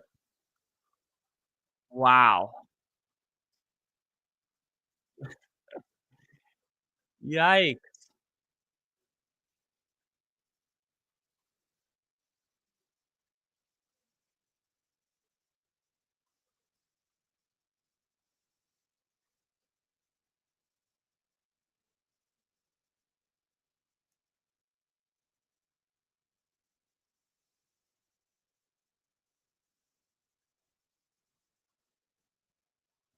All right. 2nd and 2, and that's gonna be 1st and 10.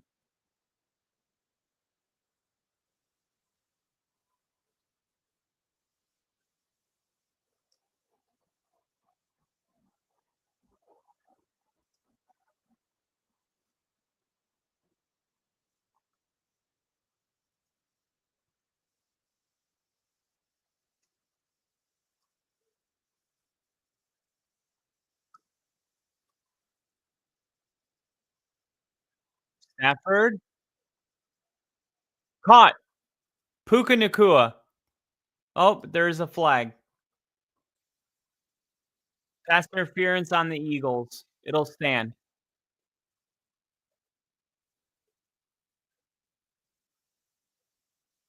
Pass interference on the defense. Look, the Rams aren't out of this game. The Rams are not out of this game.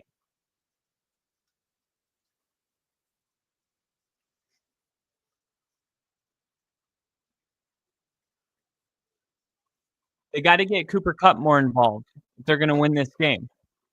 Cooper Kupp only has 9 receiving yards on 2 catches, 4 targets.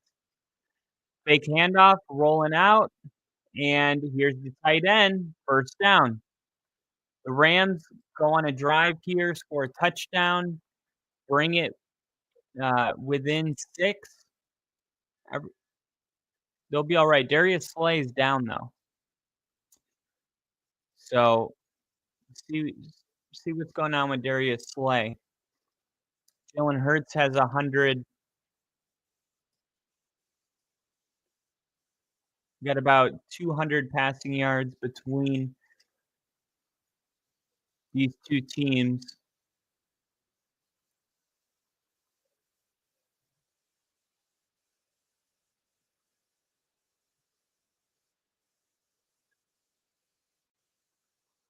Alright.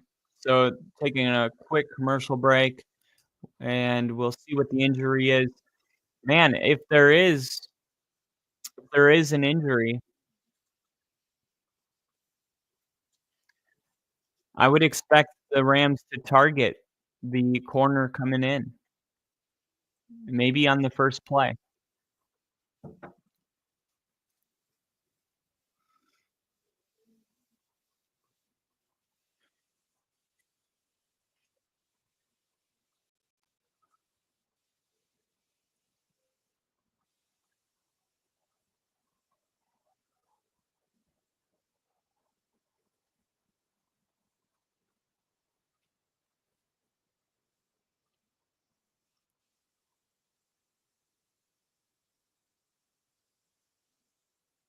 So I need It doesn't feel like Stafford only has 93 passing yards, right? It feels like he has more, but I I I expect with the second half starting with the quick touchdown, I expect the Eagles or the Rams to start passing the ball a lot.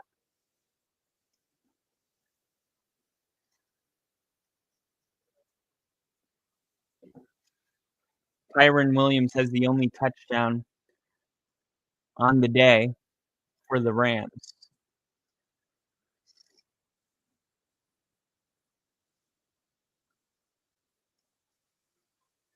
And what, the Rams are plus 420 to win right now?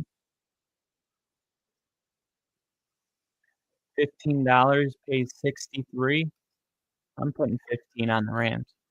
I think the Rams I like I like their chances. They drive down and score here, it's a 6-point game. They're gonna be asking me to cash out for, like, 40 bucks.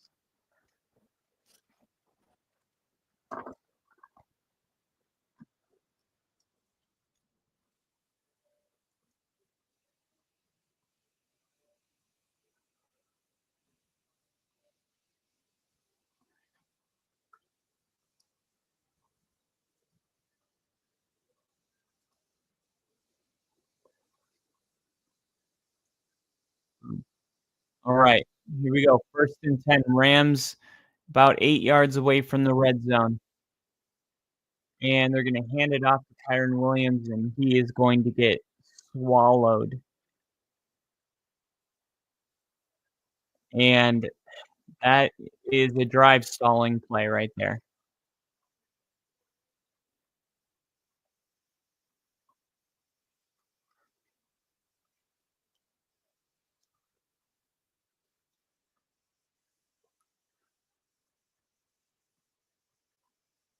Man, that is a big loss. Big loss. 2nd and 16. Loss of 6. And they're gonna fake the handoff from Stafford. Oh my gosh, that's incomplete.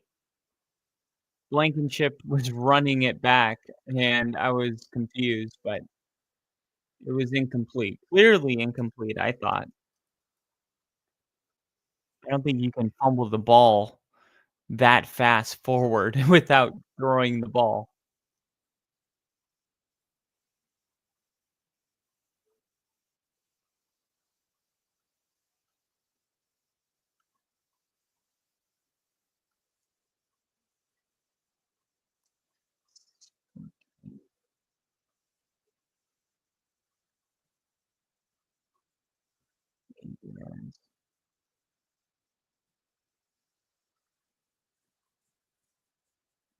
Field goal from here is 52 yards.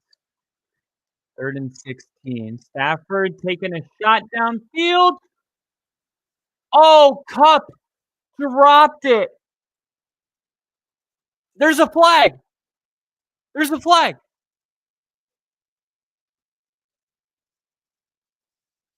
He had his arm hooked. Pass interference. Woo! They got the ball in the 1-yard line. They're going to get the ball in the 1-yard line, which means Kyren Williams is going to run it in for a touchdown, baby.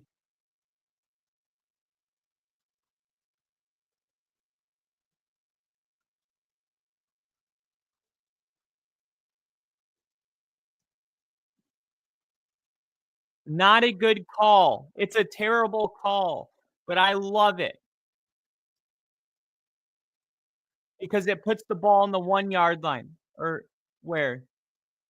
1st and goal. Kyren Williams. Ooh, he was pushing.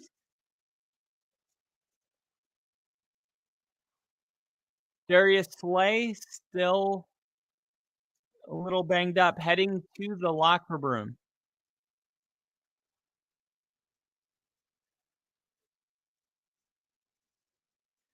And now it's 2nd and goal.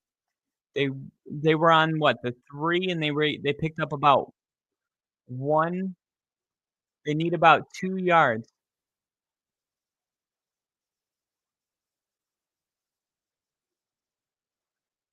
Looking to pass it, touchdown. Touchdown, and the Rams respond, and it's gonna be a 6-point game.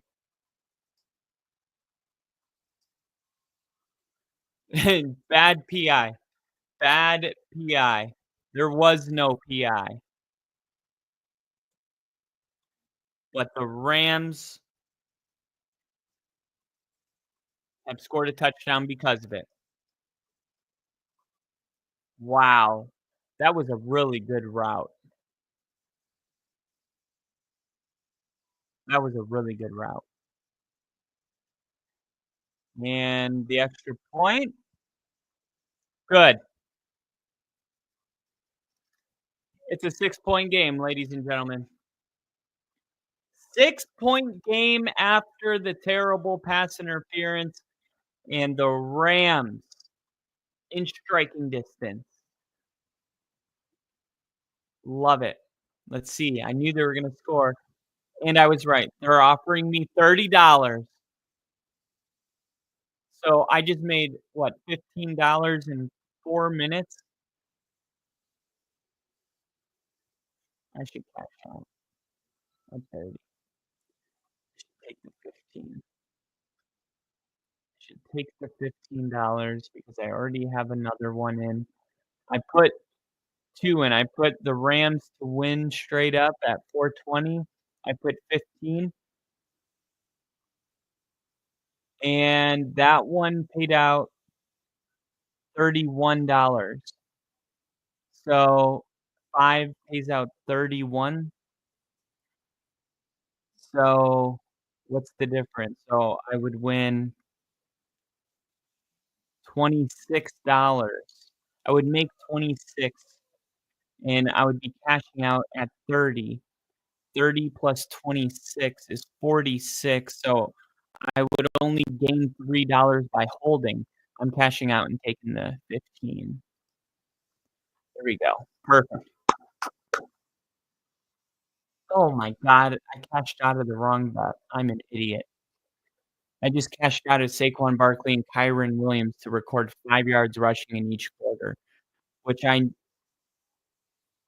cashed out of the wrong bet.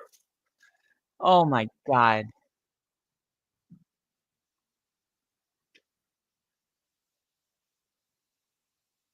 I'm an idiot. I'm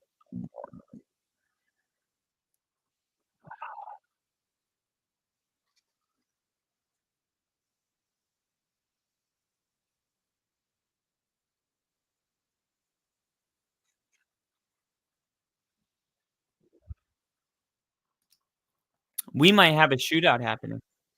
I hope so. I hope so.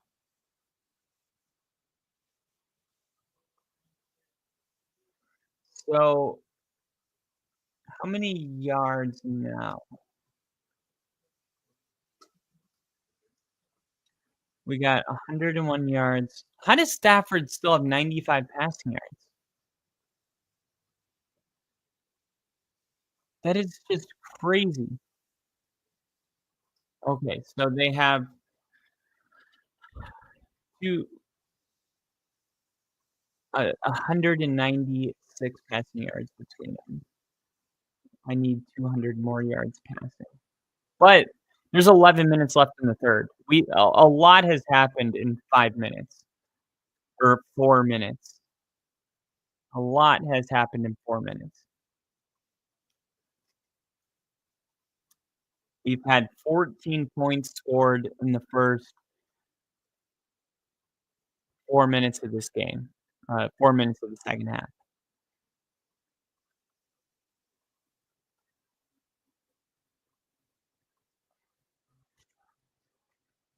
Through week 11, the Eagles have 181 rushing yards per game. They have 184 tonight. That leads the NFL.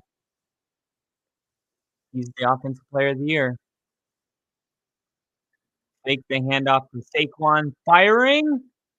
A.J. Brown catches it for a first down. That was a lowish pass, but a good catch by A.J. Brown.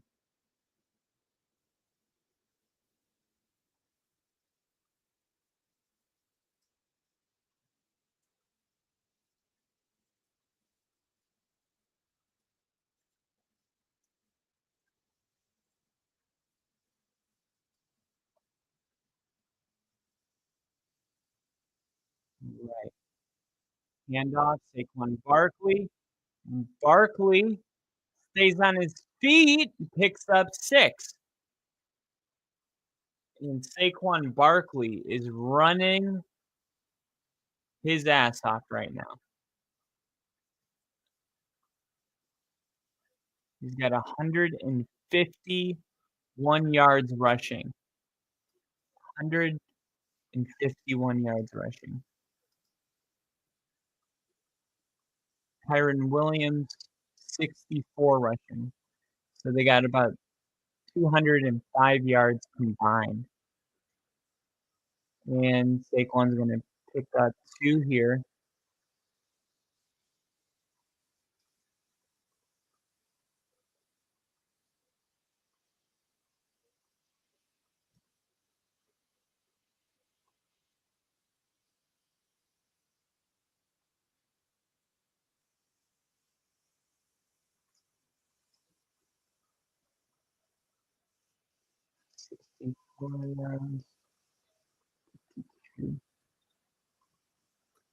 They have like 210 yards combined.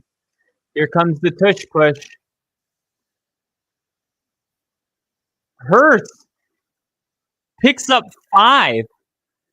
And the Rams did a good job jumping. I mean, they jumped the line. It's the only way you can try to make a stop here is if you can jump.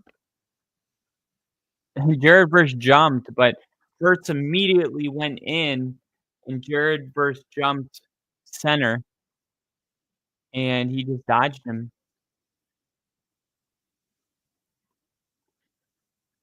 The refs essentially gifted the Rams that touchdown. Oh, no. No doubt about it. No doubt about it.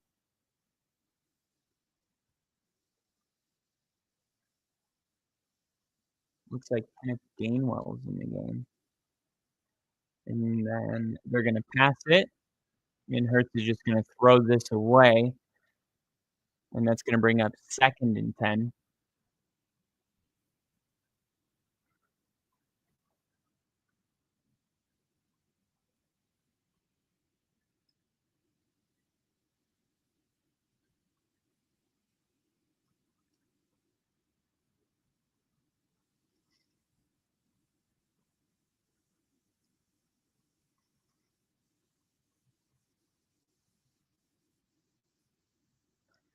Second and 10.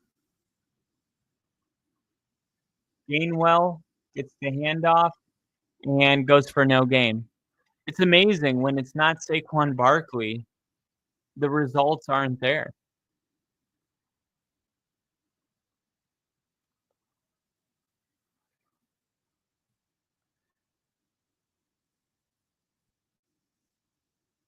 Third and 10. 3rd and 10. They're keeping Kenneth Gainwell in the game on 3rd and 10.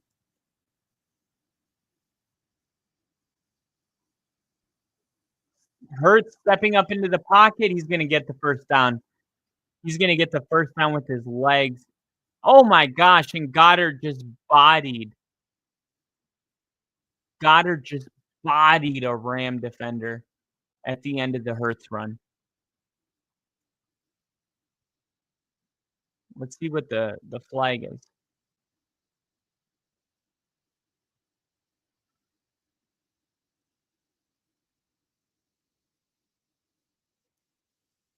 They're going to offset. We're going to repeat 3rd and 10. Holding on offense, illegal contact on defense, and we are going to reset here. There's the illegal contact on Durant, and here's the hold on Militia.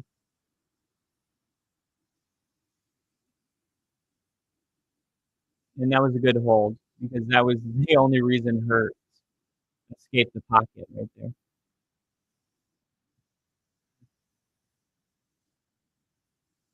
Third and 10. Pressure, setting up a screen. Barkley, first down. More, all the way down. Unbelievable. 31-yard gain. And Barkley's almost at 200 yards of offense. Crazy Crazy, crazy.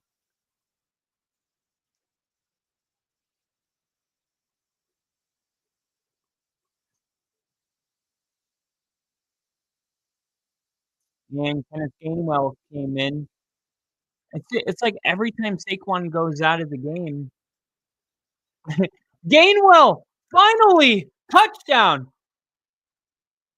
It was like every play they had without Saquon, it didn't result in anything good. And look at this. Saquon's more fired up about Kenneth Gainwell scoring than he has been about him scoring. And that just tells you the kind of teammate Saquon Barkley is. Wow.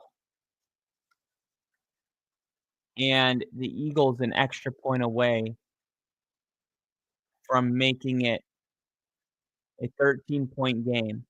Snap, hold, kick is perfect. 27-14, and now the Rams need to respond. 13-point game. Does Matthew Stafford have an answer? Jalen Hurts, after that screen, now 144 passing yards.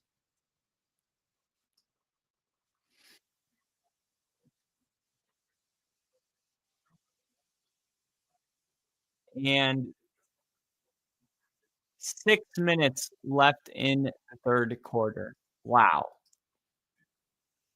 This is gonna be a good one. This is gonna be a good one.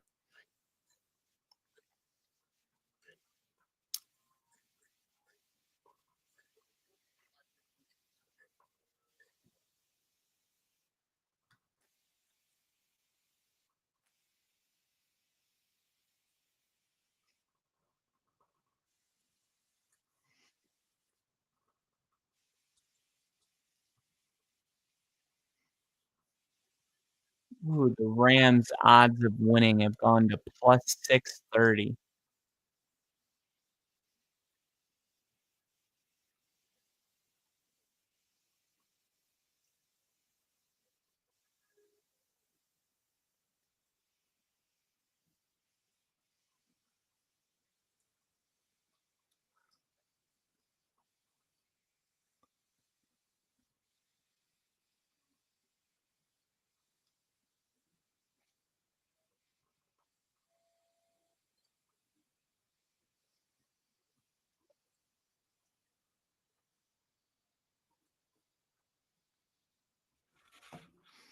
The over-under at this game's at 57 and a half. So that would be 27 points by each team. I think that 57 is pretty low. I mean, if the Rams score on this drive, 35-42, that it's already at 49, and it's only 10 points off.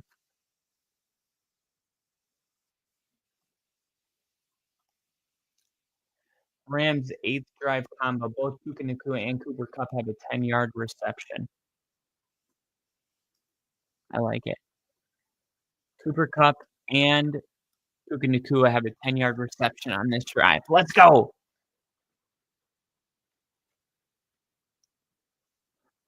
Jalen Hurts, Baquan Barkley doing their thing. Play the saxophone, Jenny K. All right, and they are getting ready to kick this off. I'm gonna fill up my water really quick.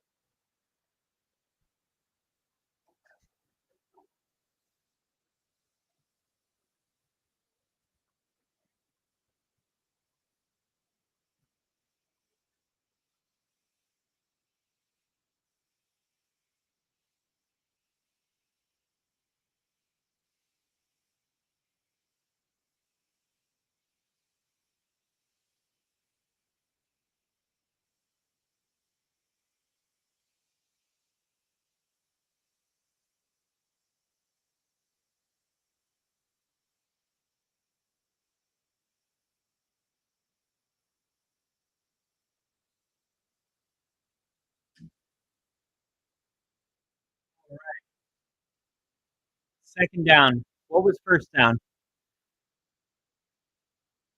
What was first down?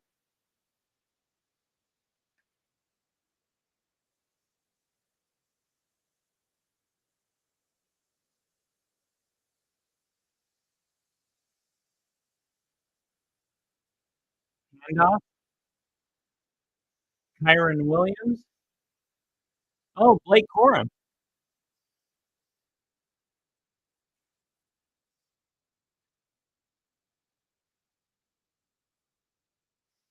Okay, Darius Slay is being evaluated for a concussion.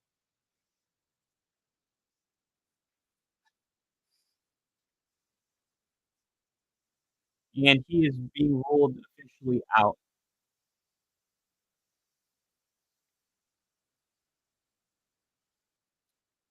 All right. How do the Rams respond here? Takes the handoff, and Stafford just sails it over the head of Davis Allen.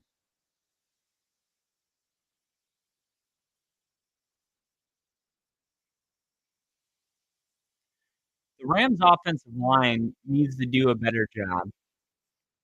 Look at that.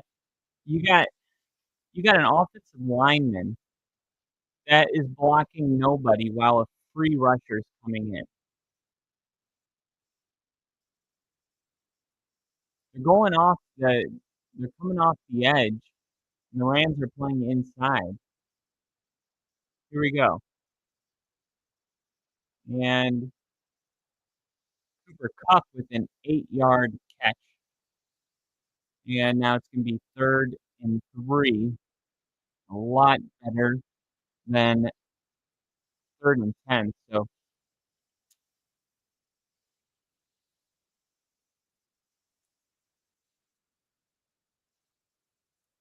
3rd and 3.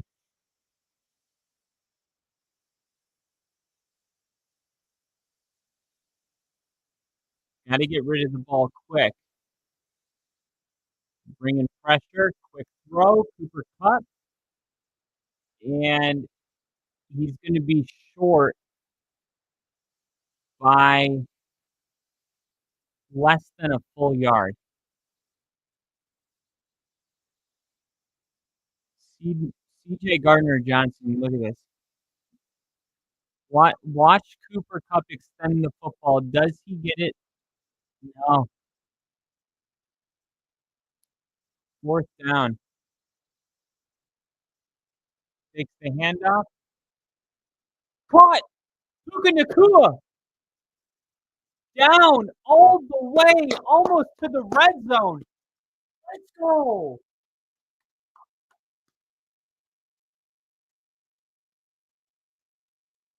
I love this. How often do we see a 4th and 1, a defense load the box, playing the run, and the offense decides to take a shot? This pays off more than than it doesn't, in my opinion. Um, it seems like I don't know if it's just this year, but I've been seeing a lot of that where you're in these short yardage situations and they decide to go for it and they take a shot. I think I saw Denver do it today, where it was 4th and 1, might have been 3rd and 1. It was really short, and they ended up taking a deep shot. I'm gonna see if I can find it.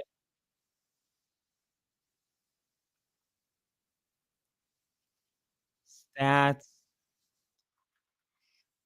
Let's see. Team stats. 3rd down efficiency.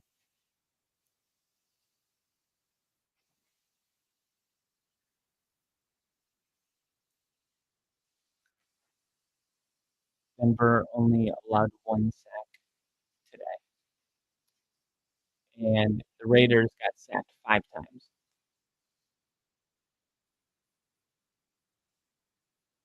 Converted on 3rd down 40%.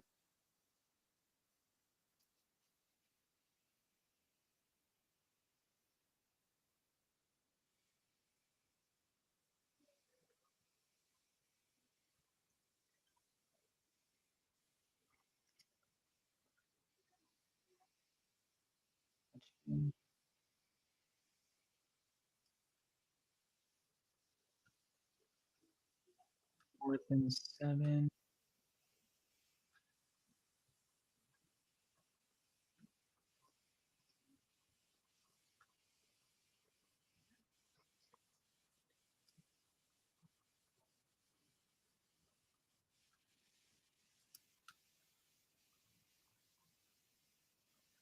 I think the Raiders did it on 4th and 1, maybe. Was it the Raiders?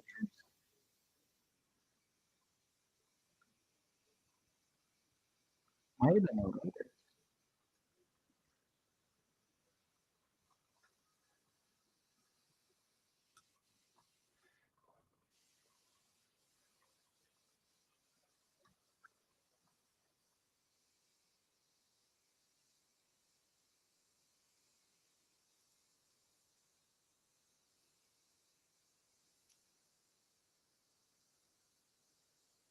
It must have been a different game. 1st and 10, fakes the handoff, Puka Nacua, and Puka Nacua picks up 8 yards. So, the Rams moving down the field.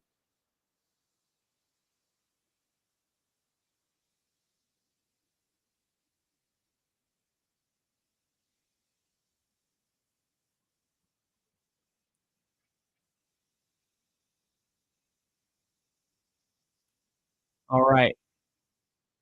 It's Cooper Kupp time.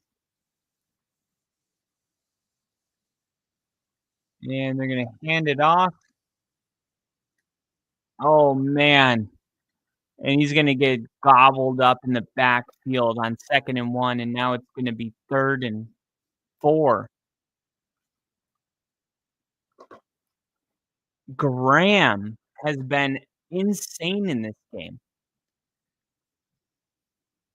How many times have we seen Graham just blowing up a play in the backfield? And it's this tight end is just not great at blocking. 3rd and 3, and they're gonna pass. Oh, incomplete.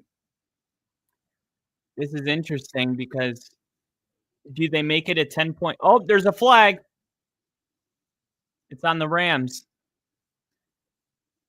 Will they accept it so they won't go for it? No, they decline it. So now it's decision time for the Rams. I mean, I think you make it a 10-point game. I think you gotta make it a 10-point game.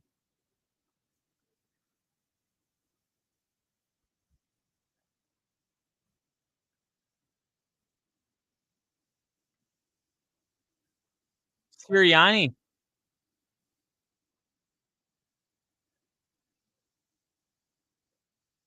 Oh my gosh.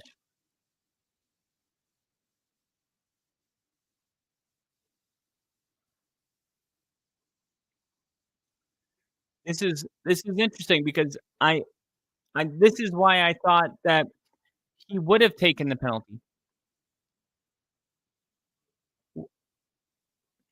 Wait, what?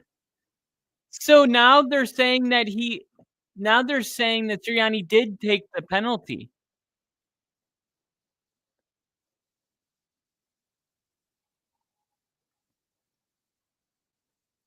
That's crazy. The booth is saying that when they said that the penalty was declined, he wasn't like, "No, we declined." Now Stafford gets sacked. Dude, that was bullshit. Look, they were just saying from the booth that when they called the penalty and the penalty was declined, that Sirianni wasn't like, "What are you talking about? We accept the penalty." But then when the offense stayed on the field, then he was like, "Wait, no, no, no, we accept the penalty." That's just crazy. I have never seen anybody get away with that. So here's all of a sudden a 47-yard field goal. It's crazy, the margin of victory in the NFL, right? It was just a second ago, it was a chip shot. Now it's a 47-yarder and it's missed. That is just wild.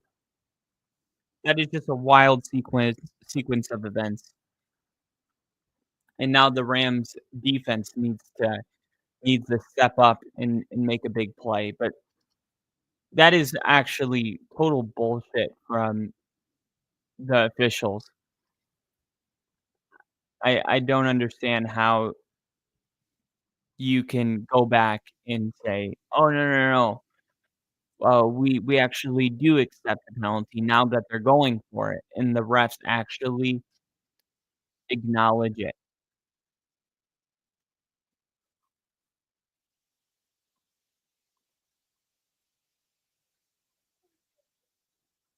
You can't change your mind on a penalty.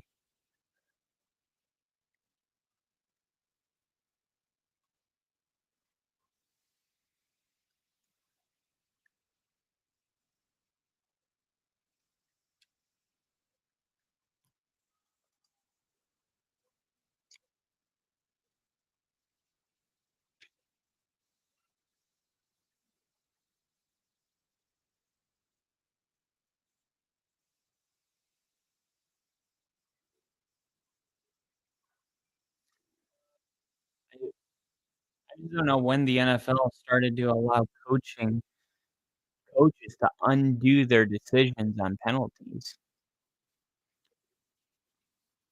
As soon as the Rams show that they're going for it, they can hit the undo button, apparently.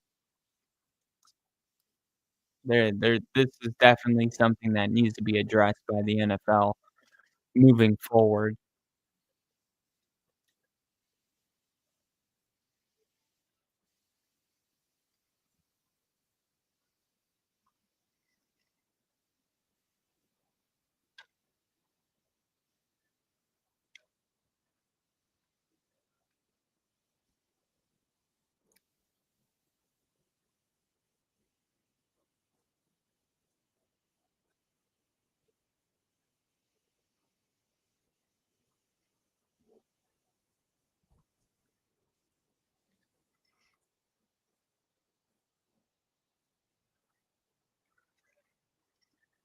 Man, just thinking about the last 2 drafts that the Eagles have had with Cooper DeJean and, Quinion Mitchell, and then Jalen Carter last year, who's being double teamed all day, and that's I mean, the double teaming of Jalen Carter is the reason that Milton Williams is eating. I mean, it's just it's just like their draft picks have brought so much value to their team the last couple of years. Okay, they're showing a replay.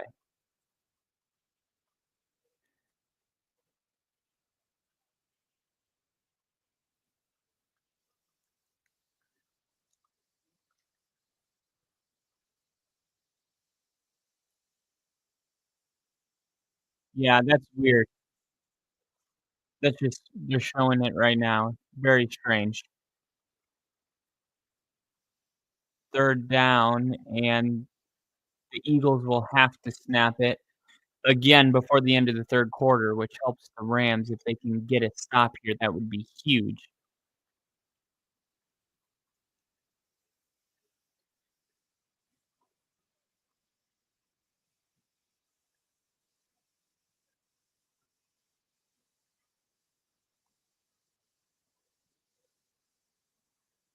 This will be an interesting conversation tomorrow. 3rd and 5 for the Eagles. Play clock down to 2. Pressure coming. Quick throw, A.J. Brown. Caught, and A.J. Brown all the way to the 30, gain of 28.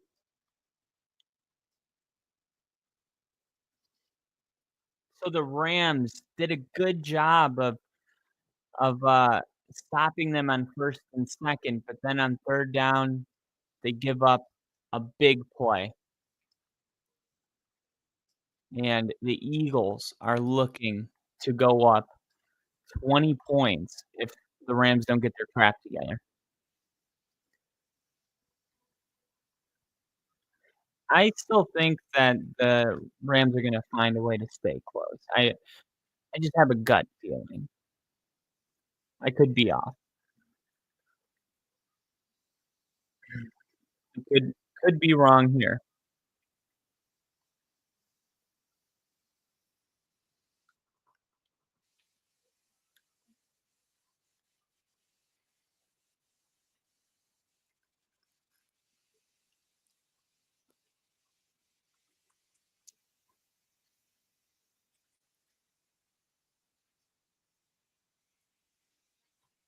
One thing's for sure, Matthew Stafford's gonna have to have a huge 3rd quarter.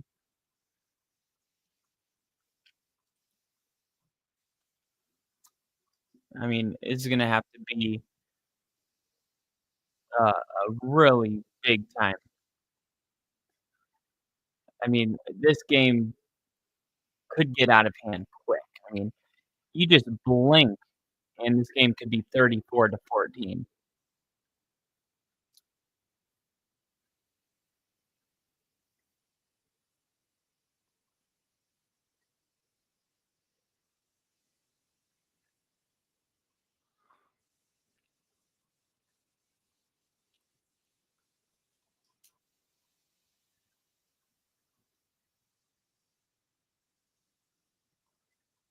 Where are they right now on the field?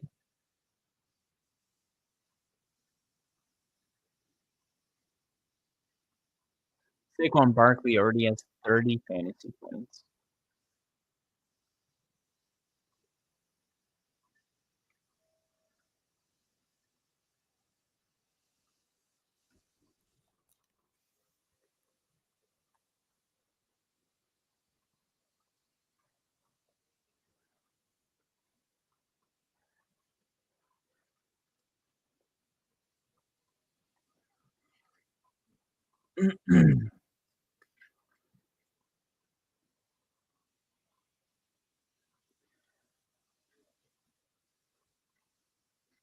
All right. Welcome to the 4th quarter of what should be a good ending.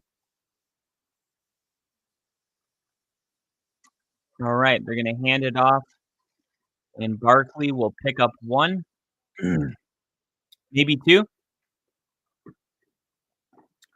159 rushing yards, 47 receiving yards.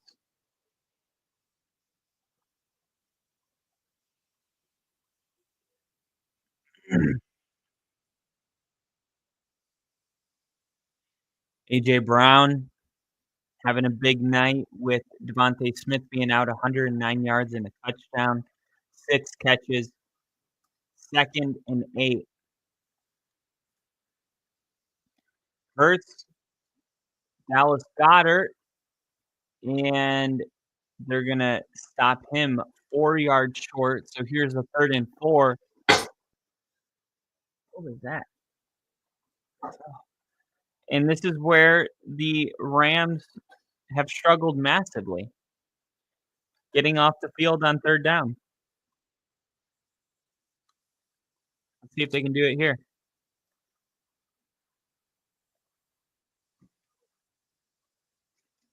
3rd and oh, wow, 3rd and 1. I thought no, that can't be right, is it? They're gonna run it, and oh, it's gonna be right on the line. Looks like they're gonna give it to him.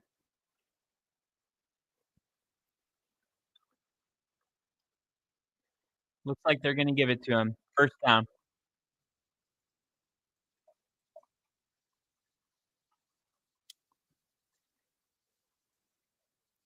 Mekhi Becton.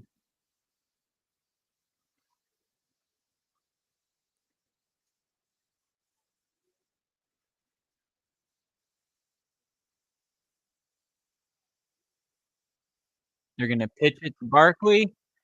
Barkley getting the edge, first down. Add another 10 yards to Barkley. And man, oh man, is Barkley a problem or what?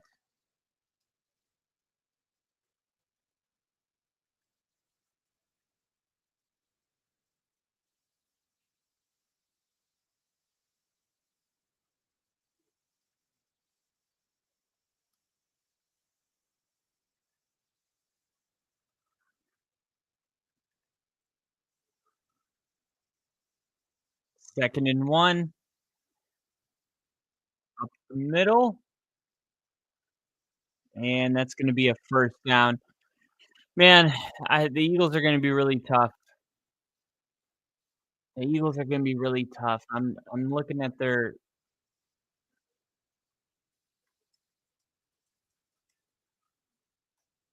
let's look at their schedule. They're gonna get done with this game, and then they got the Ravens, then the Panthers, Steelers, Commanders, Cowboys, Giants. Eagles could easily win the rest of their football games. The Ravens is their last tough game. If that's the case, I mean, the Lions only have 1 loss, but yikes.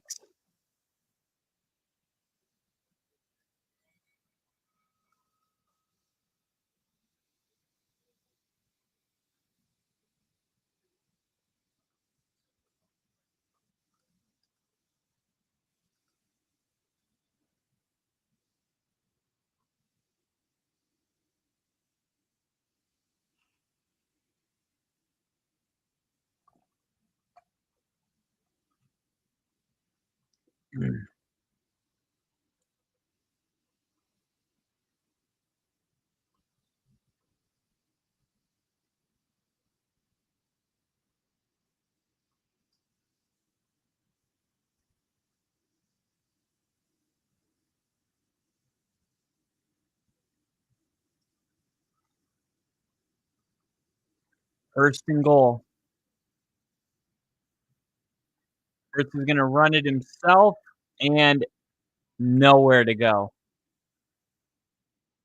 Now, if they kick a field goal here, it would still be a 16-point game, which would keep it at 2 possessions. So, I mean, it's like for the Rams, it's feels like the game really comes down to keeping the Eagles out of the end zone right here.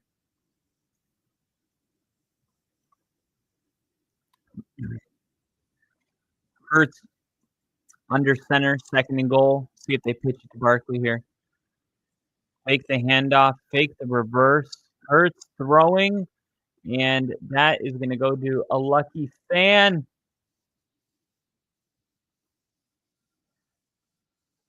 Let's see if the A.J. Brown looks mad.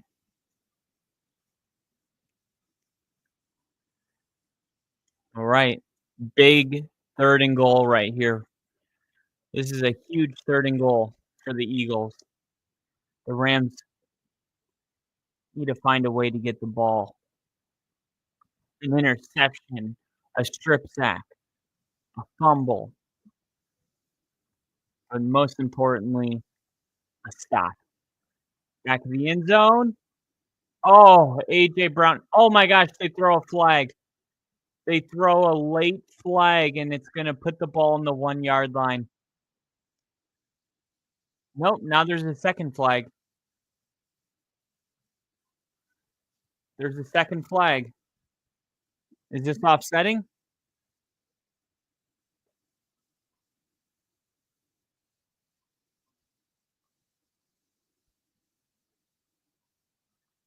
They're gonna call pass interference on A.J. Brown. What's the other one?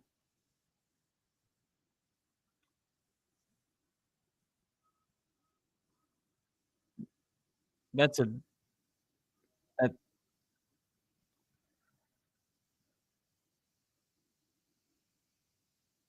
Offset, okay.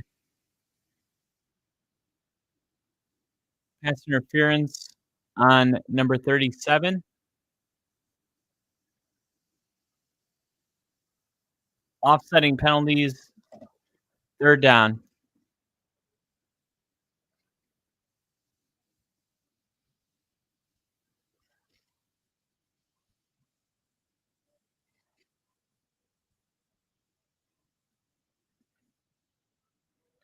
Alright, so pass interference on Lake, number 34, and then a little shove to Jared Verse at the end of that play. Wow.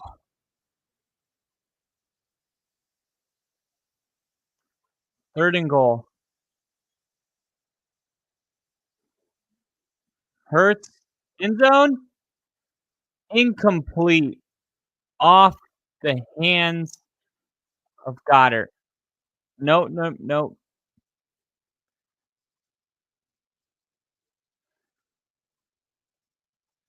That is a different receiver. I don't know his name yet.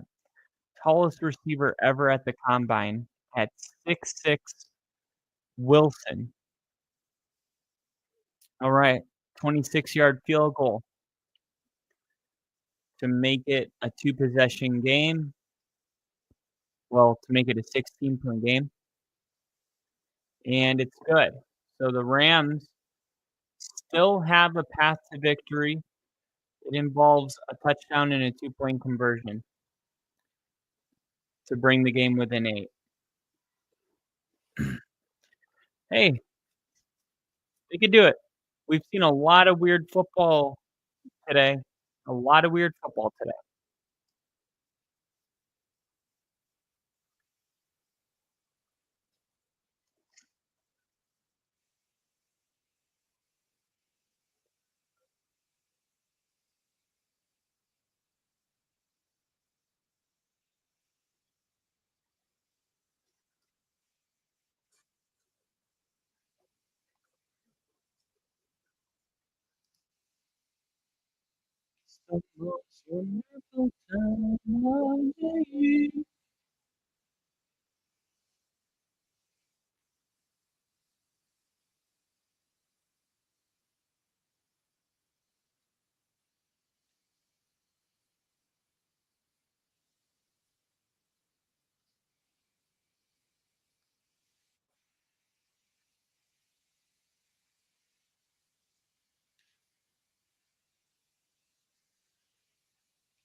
So 8 points on the board would put the game at 52.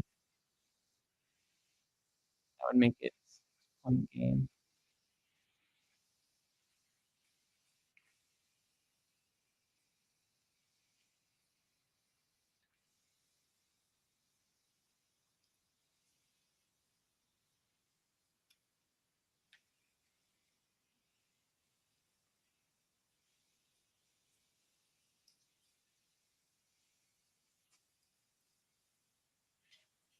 173 rushing yards for Saquon Barkley.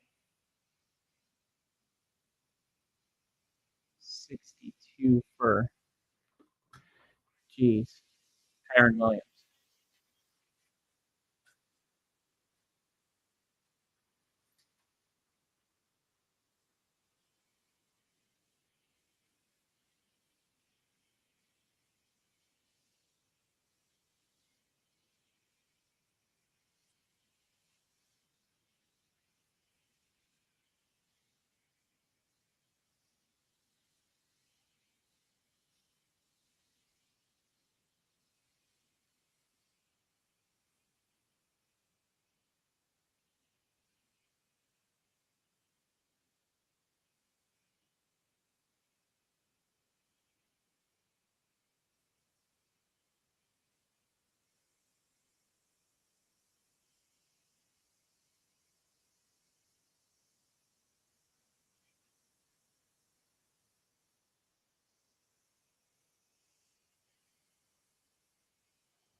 All right, 1st and 10.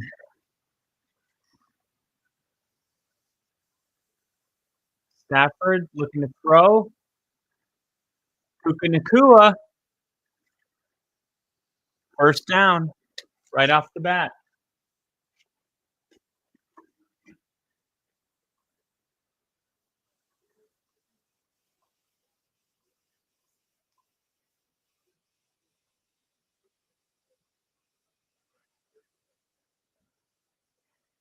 Under 10 minutes to go. Need a touchdown.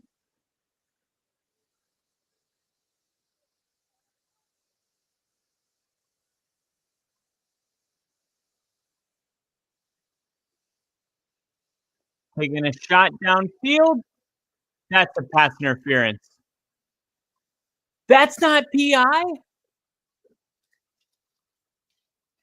That's not pass interference. Really?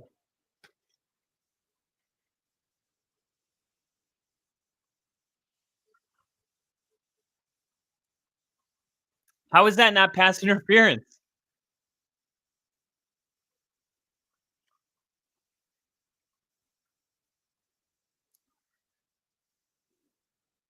I don't know. I don't know about that one. There you go. Stafford caught, 1st down. Robinson.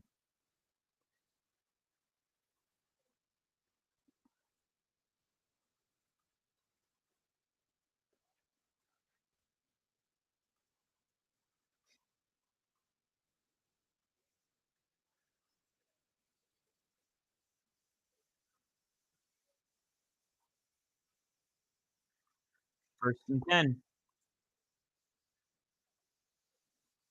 Cooper Kupp, not a big night. Let's see if he gets involved. Oh my gosh, he tripped. Kyron Williams. They try to go to the ground game, and there's just nothing there right now. And you are starting to think that if there's a path to victory for the Rams, it involves neglecting the run at this point. 8 minutes and 40 seconds left. Not a ton of time.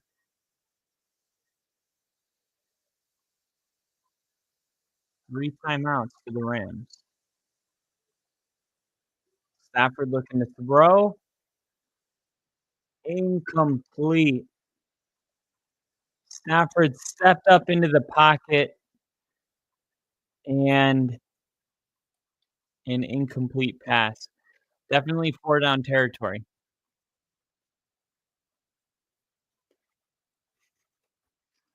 Not sure if that would not sure if that would change the way they called this 3rd and 11 being 4 down territory. Maybe they just do a screen here and try to make it 4th and manageable. Stafford looking to throw. Cooper Kupp caught. And that is gonna make it 4th and 4.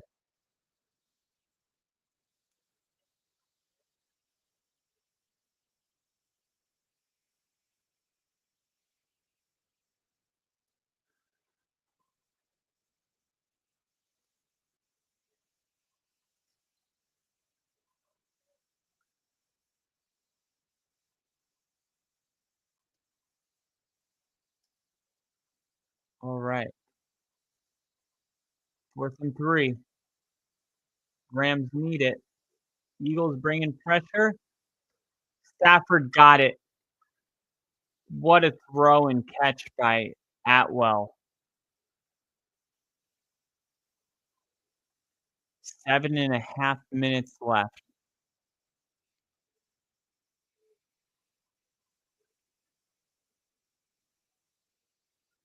Rams need to hurry up. There's only 19 seconds.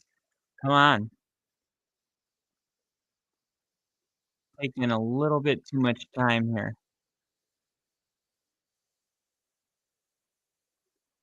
and they're gonna fake the run, now rolling, throw it to Cup, and Cup's gonna be able to get 2 yards, 2nd and 8, clock continues to roll.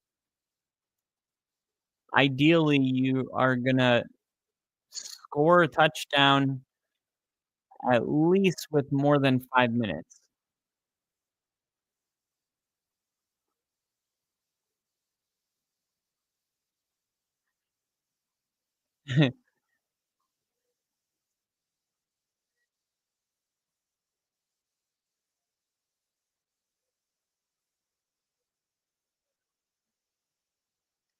Stafford taking a shot, incomplete. He was just throwing it up for Atwell, and Atwell couldn't track it. Little bit underthrown. If Stafford would have put a little more air under this ball, it could have been a touchdown because he had a step on him. It was just thrown in a totally different direction. If he could have hit that back corner of the end zone instead of the front corner,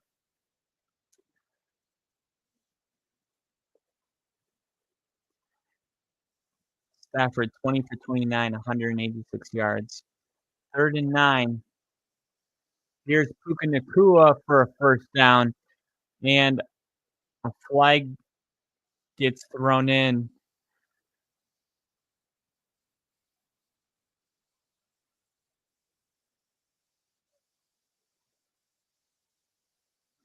Wow, offensive pass interference on Puka Nacua.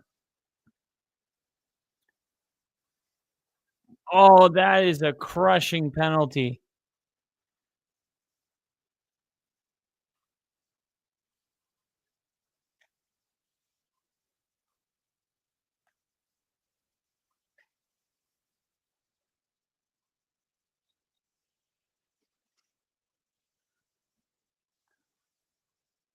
Oh my god, that is such a bad penalty. Our That is a terrible penalty. What are we doing? Dude, the Eagles have gotten so many of these bullshit calls. Wow, the Rams able to recover a fumble sack. How I don't know how the Rams got that ball back.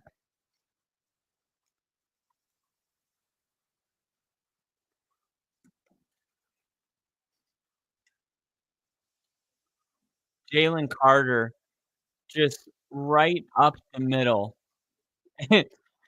And like I said earlier, Jalen Carter being double teamed lets Milton Williams eat, and Milton Williams ends up being the guy that knocks the ball out of Matthew Stafford's hands.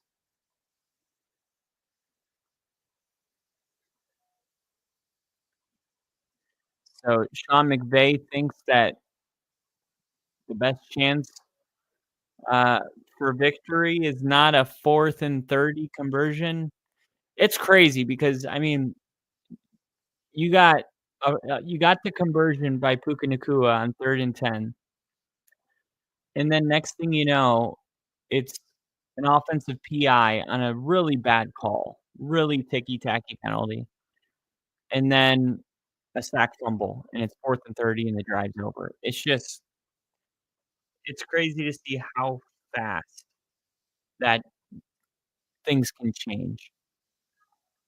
I mean, they were driving downfield, making plays, moving the ball, and then that's the type of penalty that ends the drive.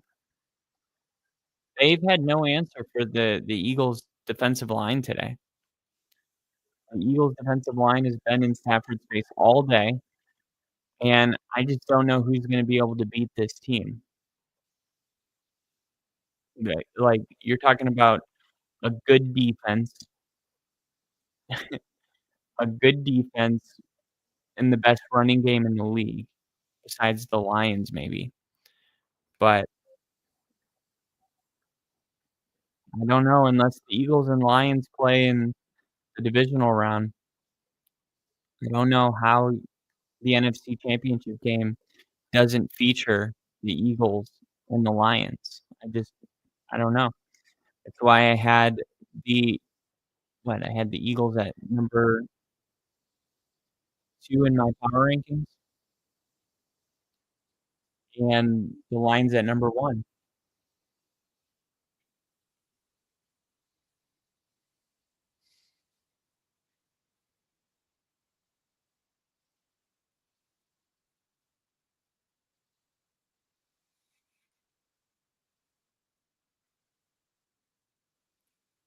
Yeah, it's beyond winning for the Eagles right now. It's the way they're winning.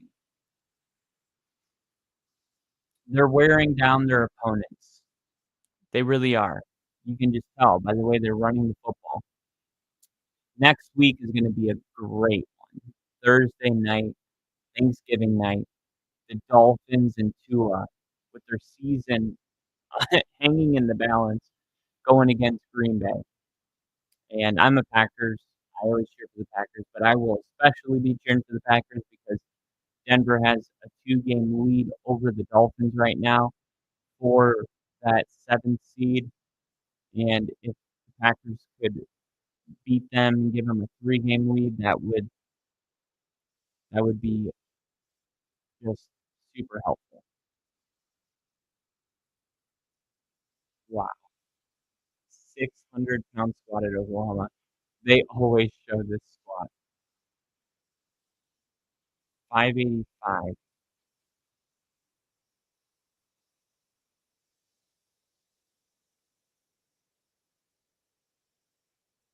Yeah. Jason Kelsey. He should have stayed for one more year. He really should have.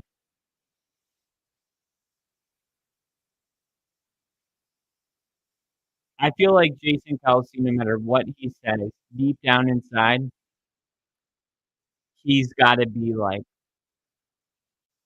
feeling like crap because it's a gamble. When you're trying to get a ring, it's a gamble. Like, oh, you're basically like, do I think this team can win a Super Bowl or not? And the gamble was no, and in came two really good coordinators and Quinion Mitchell and Cooper DeJean and Saquon Barkley, and they reloaded and they look like second best team in the NFL. And maybe they should have told Jason Kelsey that they were going to make all of those moves, or maybe he should have waited until May.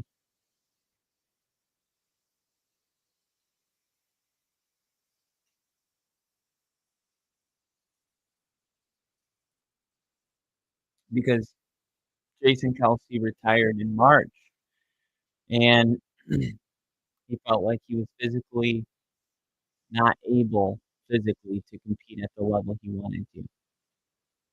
But could he have played one more year at a high enough level where he wouldn't have been hindering the team? I think so. Here's a 3rd and 1 push push, and it looks like the Rams got the stop. And even if they did, the Eagles likely just run it again.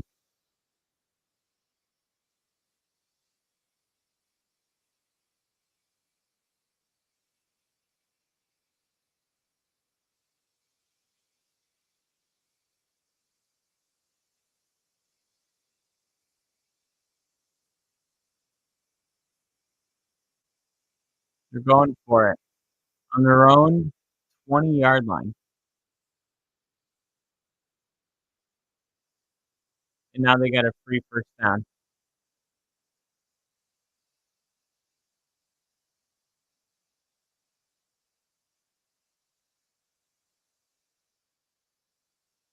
Who jumped?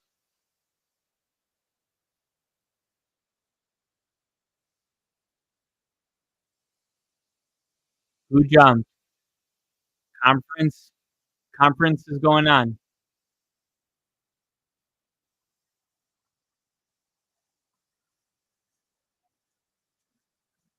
Oh my gosh, it's on the Rams. It's on the Rams.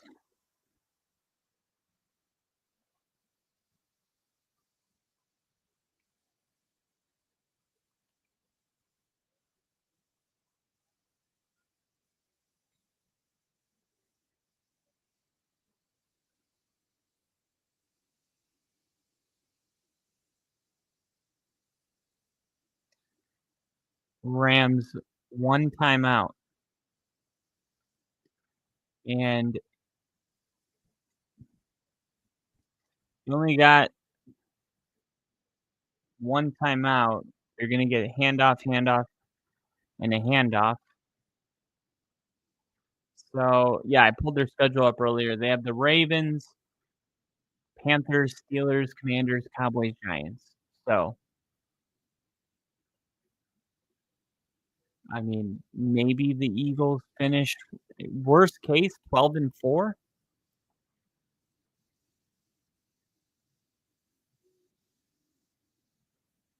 a 3-game lead in their division. Clearly going to the playoffs, but looking like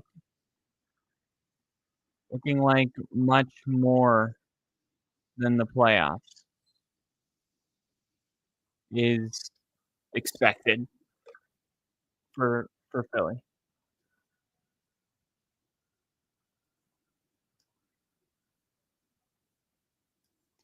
And the Ravens, man, the Ravens are in an interesting situation because if they lose, I mean, with the Steelers losing, they have a chance to climb back into the lead in the AFC North, but they play the Chargers tomorrow night, and they have to win that game, and then they play the Eagles. I mean, you could blink, and the Ravens could be 7-6. Oh, there goes Barkley. There goes Barkley. Wow. Wow. Barkley just went on a house call. 255 rushing yards. Wow.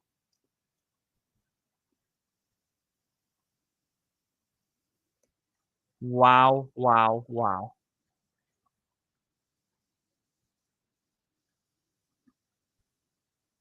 Crazy. Just crazy.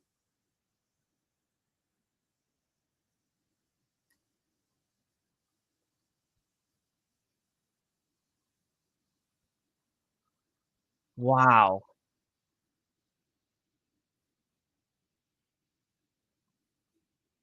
Unbelievable. 255 rushing. Oh my god. Yeah, he just won offensive player of the year, and I just won 36 plus 46, 70, 80. I just won $82 because I had Kyren Williams and Saquon Barkley to combine for 300 yards rushing for $50, and then I had Saquon Barkley and Kyren Williams to combine for 3 touchdowns for $36, and both of those just hit.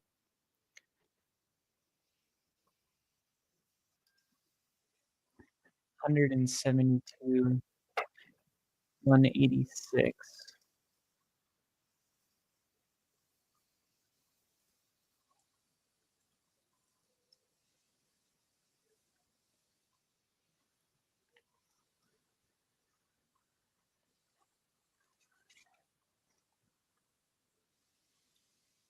Do the Rams even come out with their starters? I mean, how do the Rams even respond to this? 37-14. It's crazy. It's crazy to think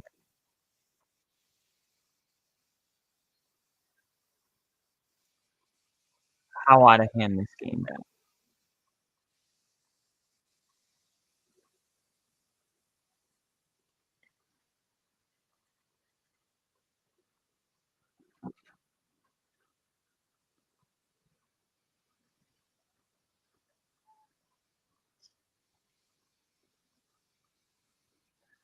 23.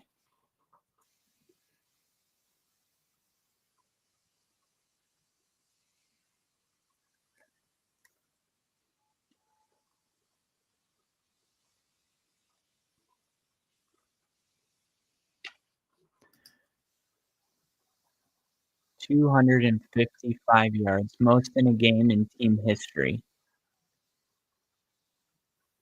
Wow.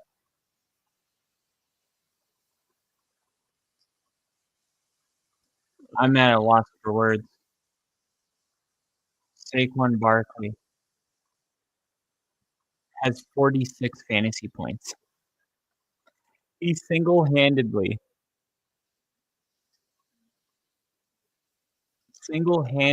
almost providing a comeback.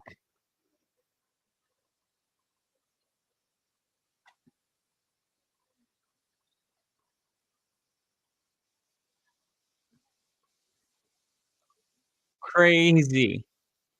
I'm glad I'm not playing Saquon Barkley this week.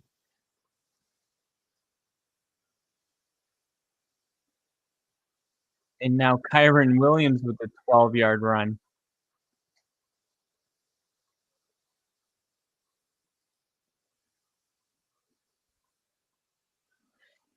Woody hears your voice on the stream, and he started barking. Not sure which stream he's rooting for, but it sounded like he's got money on this game.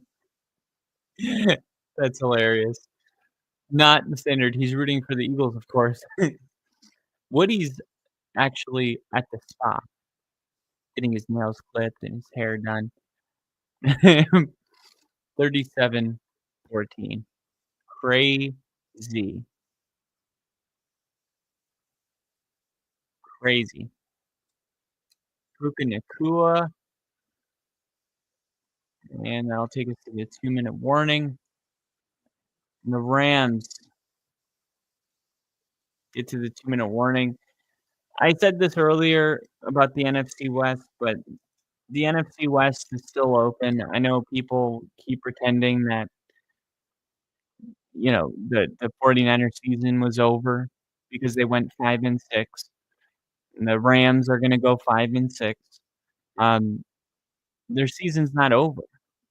I mean, any time it's week 13 or week 12, anytime it's week 12 and the leading the leading team in your division has a one-game lead, nobody says that it's over.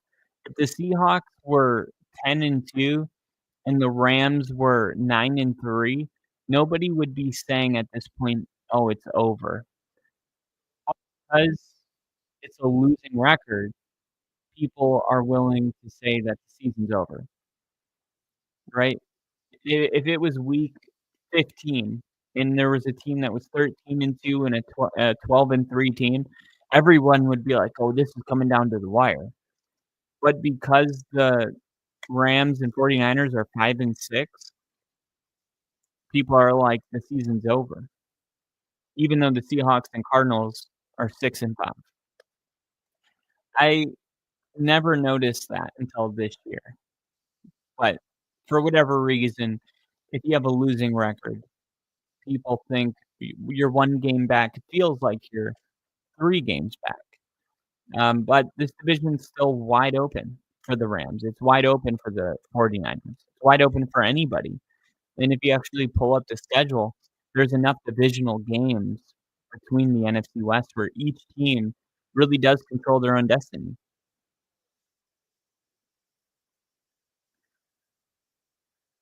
And honestly, when you look at how good the the Eagles are, this is probably easily the toughest game the Rams had left on their schedule. So, I mean, imagine this game not having happened yet. That would be really tough. At least it's over for the Rams. I mean, this is a team that can still theoretically be 11-6. I'm not saying it's gonna happen, but I'm saying there's a lot of football to be played. A lot of football.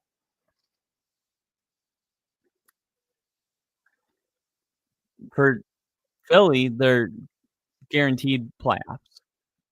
They're guaranteed the playoffs. And they're gonna be a really tough team in the playoffs, and the NFC Championship game is likely gonna go either through Detroit or through Philly. Philly is gonna be cheering against the Lions every single week from here on out, trying to wrap up that number 1 seed. Cooper Kupp touchdown. A little bit too late for that.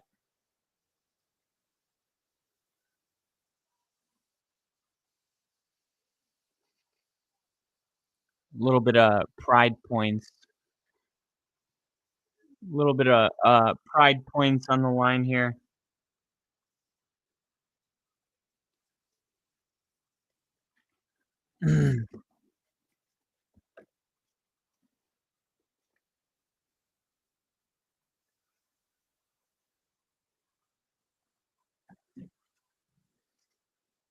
Rams are gonna go for 2 here to make it a 15-point game, and they're gonna pass it, and it's gonna be incomplete. So, it's gonna be 17 points. I don't know why they wouldn't kick the extra point. Now they just ended the game early. If you kick the extra point, you make it a 16-point game, and you keep it a 2-possession game. I just don't know what you have to gain by going for 2 early just to just to I mean, there's no upside.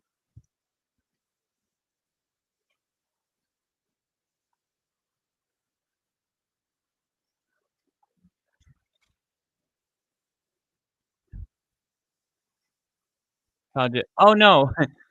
Sometimes I update the ticker, and it doesn't update. I have to double click it.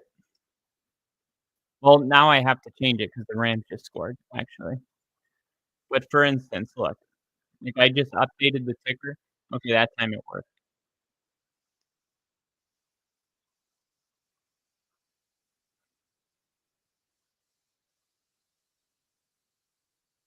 Alright, the onside kick's weird. There was a flag on the play. Flag on the play.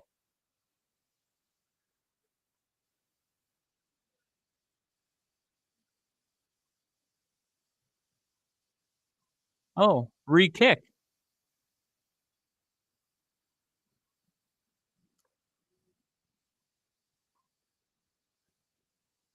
So, Dallas Goedert slapped it out of the end zone at 9.8 yards instead of 10. So they're gonna re-kick here. So they would need a touchdown and then, a two-point conversion or just field goal, and then another onside kick, and then another touchdown, and then another onside kick, and then a field goal. No. I've I've seen a lot of crazy. If it was a two-possession game, maybe, but that's exactly why I would've kicked the extra point. And Goddard recovers, and that's going to be your final. Wow. What a game. What a game. The Eagles able to secure the victory, 17-point win over the Rams. They scored double digits in every quarter besides the first quarter. where they only scored 3, but they scored 10 in the second, 14 in the third, another 10 in the fourth. They weren't even trying to score 10 in the fourth. It just happened that way because of a Saquon Barkley, like, 60-yard rushing touchdown. They weren't even trying to score, and we just, like, can't stop Saquon Barkley. I mean, every single week, Saquon Barkley is putting up absurd numbers that don't make any sense, and you're sitting there wondering, "How is this happening? How is Saquon Barkley so good?" And now Saquon Barkley is really making a run at not just being the best running back in the league this year or being, I guess, a huge bonus to this team that was already good to maybe take them deeper into the postseason, but he's throwing himself in the conversation of the greatest running backs of all time. You just wonder, his time with the Giants, it was a crazy stat I saw where, like, Daniel Jones's win percentage with Saquon Barkley in the field was, like, 65%, and then without him on the field, it was, like, 10. And that's why I was always so adamant about paying Saquon Barkley, and that's why I flipped the table when they paid Daniel Jones and not Saquon Barkley, and they tagged him, and I was like, "What are you doing? Saquon Barkley is your team." Um, but I think even Giants fans have to be like, "I'm happy Saquon Barkley is somewhere else," because you just wonder, like, how many players have existed that were capable of being great, but they just stayed really good because they were with the wrong team. I I think what this year has done for Saquon Barkley is it's inserted him as, like, one of the great running backs that have ever existed. I think he's having one of those seasons where you are like, "Yeah, this is a Hall of Famer. This is going to be a player that is, uh is gonna be considered one of the best." I'm not gonna rank them, but, Terrell Davis, Eric Dickerson, Barry Sanders, Walter Payton, Earl Campbell, Adrian Peterson, Derrick Henry, and Saquon Barkley are both that good, and Saquon Barkley is the best running back in the NFL right now, and it is crazy to see him just going to another team, what he's been able to do. I mean, it is actually fascinating. So, I mean, all you can do is if you're playing the Eagles, all you can do is try your best, but it's like, no secrets. We know that Saquon Barkley is gonna get the ball, 20 carries, around that, and yet no team has had an answer for Saquon Barkley, and they wear you down. The defensive line for the Eagles is looking really good right now. They lost one of their corners, Slay, to a concussion, but Quinyon Mitchell and frickin', uh, the other corner that they have, Cooper DeJean, he's making a case to be defensive rookie of the year as well. This was really the front runner and the second best odds to win defensive player of the year for a rookie going at each other in Jared Verse and Cooper DeJean, and it's just crazy. And then I mentioned last year they draft Jalen Carter, and because of that, everybody has to double team Jalen Carter, and then Milton Williams is in the backfield constantly. And there was another player that I'm blanking on his name, but he was constantly blowing up runs in the backfield for the Rams. So Saquon Barkley, he had 30 touches today. 302 total yards. That's insane. 302 total yards, multiple touchdowns. The formula that the Eagles have right now, it's Super Bowl or bust. Like right now, the Eagles are they should be the second best odds to win the Super Bowl. I don't know who's going to stop this team. And they play the Ravens next week, which I think a lot of people probably feel like that's the Super Bowl. Ravens, Lions, Ravens, Eagles. Um, Even though the Ravens are coming off of a loss, I think a lot of people feel like the Ravens, when they're playing their best football, they're the team to beat. The AFC doesn't really have like a juggernaut. The Chiefs almost lost to the Panthers today. The Texans lost to the Titans. I mean, the Steelers lost to the Browns, and nobody takes the Steelers serious unless you're a Steelers fan. The Steelers just aren't good. They're good. They're just not great. They're not Super Bowl caliber. They've been winning because of their defense, and you start wondering, okay, well, who is that team in the AFC? Right now, the best team in the AFC, it, it's got to be probably the Chargers or the Ravens.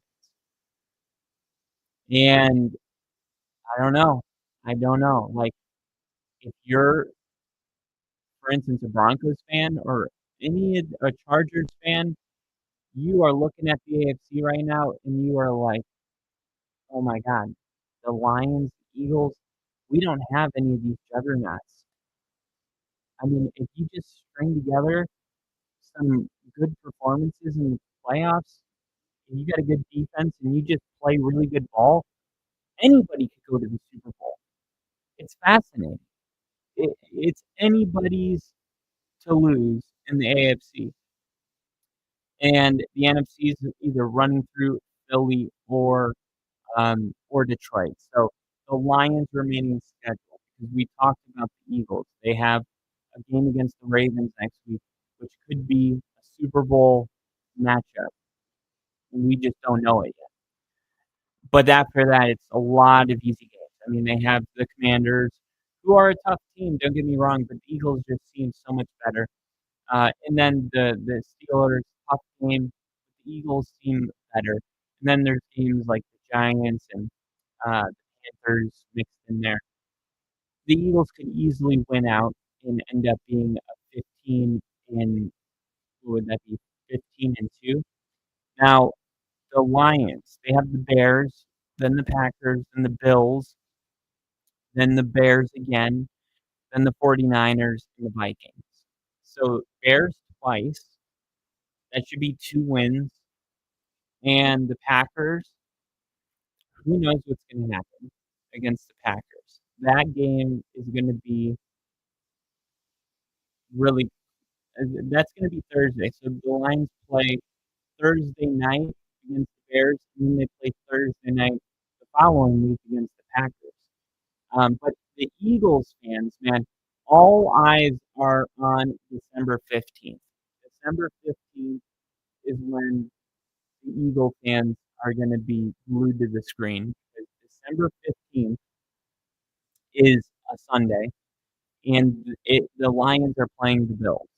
The Bills are going to Detroit, and that is that is going to be the game where the Eagles are like, the Bills can beat them. We could have the playoffs run through Philly. But after that, the Lions play the Bears. I don't know who would have the tiebreaker over the Lions and the Eagles if both teams had 2 losses. But note one more thing.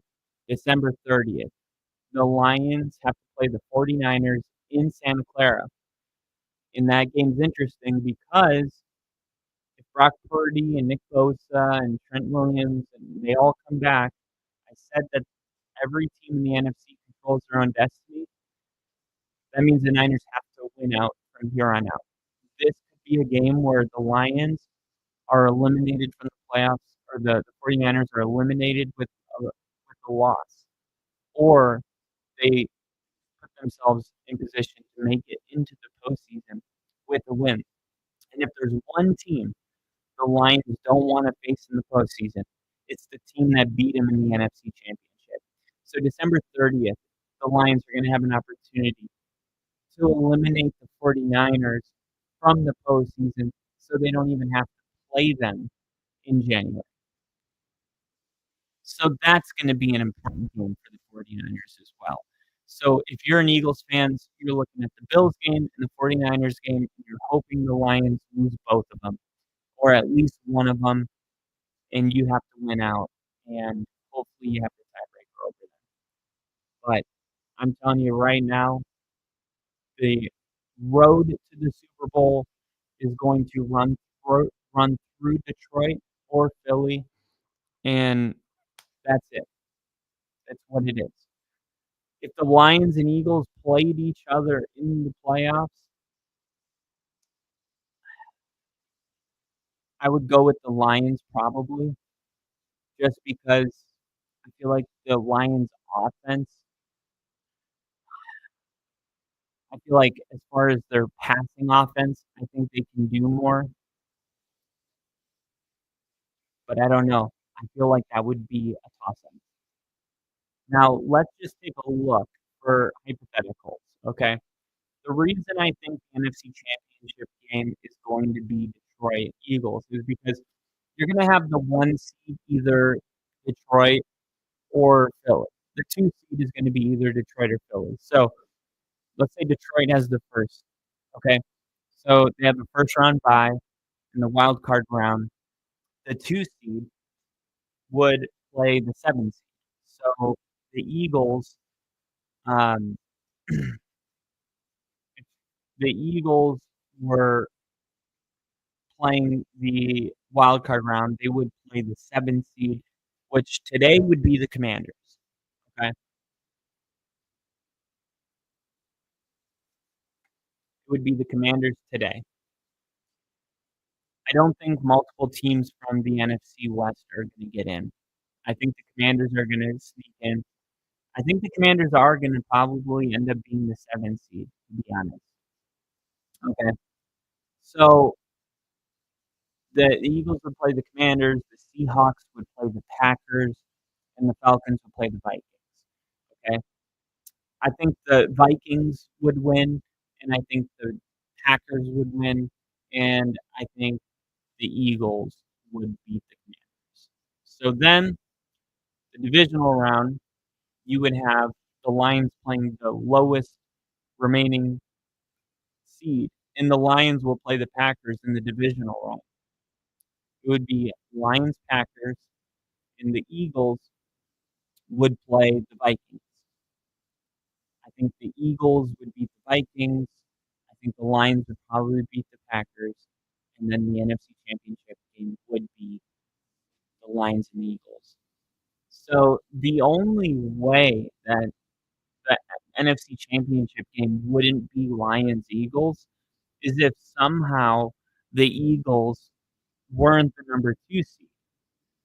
But the Eagles are going to be the number 2 seed because the Eagles have a 4-game lead on the number 3 seed, right? The Packers are 8-3, and they're a 6 seed automatically because they're not winning their division. And the Vikings are a 5 seed because they're not winning their division. So it's not just about having a it doesn't really matter how good of a record the Vikings or Packers have, as long as the Lions are the best team in their division. That'll automatically put them at the 2 seed. As long as the Eagles win their division, it's up to the NFC South or the NFC West to have a really good record to even mix it up. But it's cemented. It's mathematically, it's just not possible. It's not possible that the 1 and 2 seed aren't going to be Lions Eagles. It is set in stone. So just Start thinking about it because that is not going to change. Everything else can change. The Lions and the Eagles being the 1 and 2 seed will not change.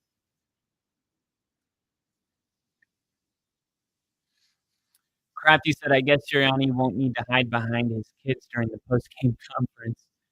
Barkley could have been doing this for 4 years if he was in Philly the whole time."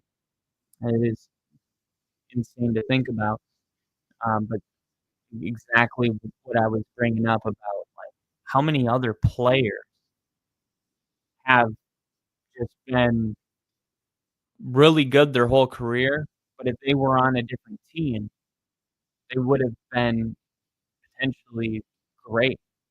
I mean, it's just wild to think about. And we got Brother T in. Anyone wanna talk politics? Ew, gross. Um, but yeah, Lions and Eagles, they're gonna lock up the number 1 and number 2 seed. Tyler with the 20 super. Love to see it.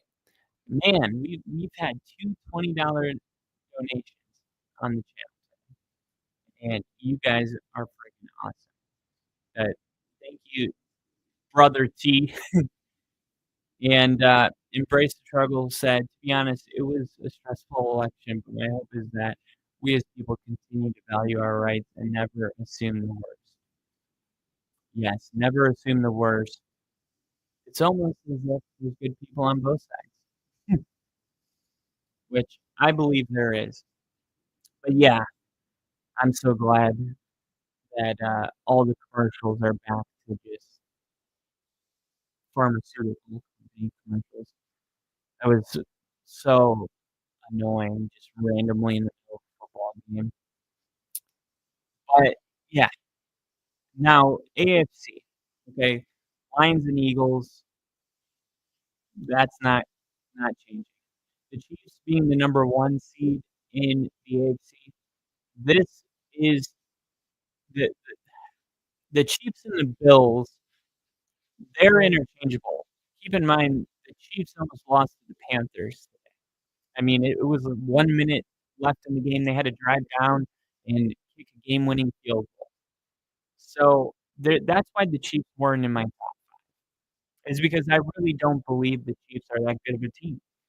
I think they got lucky and blocked the kick against Denver, then they lost to Buffalo, and Patrick Mahomes had the same amount of passing yards that Russell Wilson had in his bad loss the week before, where it was the game against the Ravens. No, they won that game, but they didn't score a single touchdown. They kicked, like, 8 field goals, and Russell Wilson had 162 passing yards.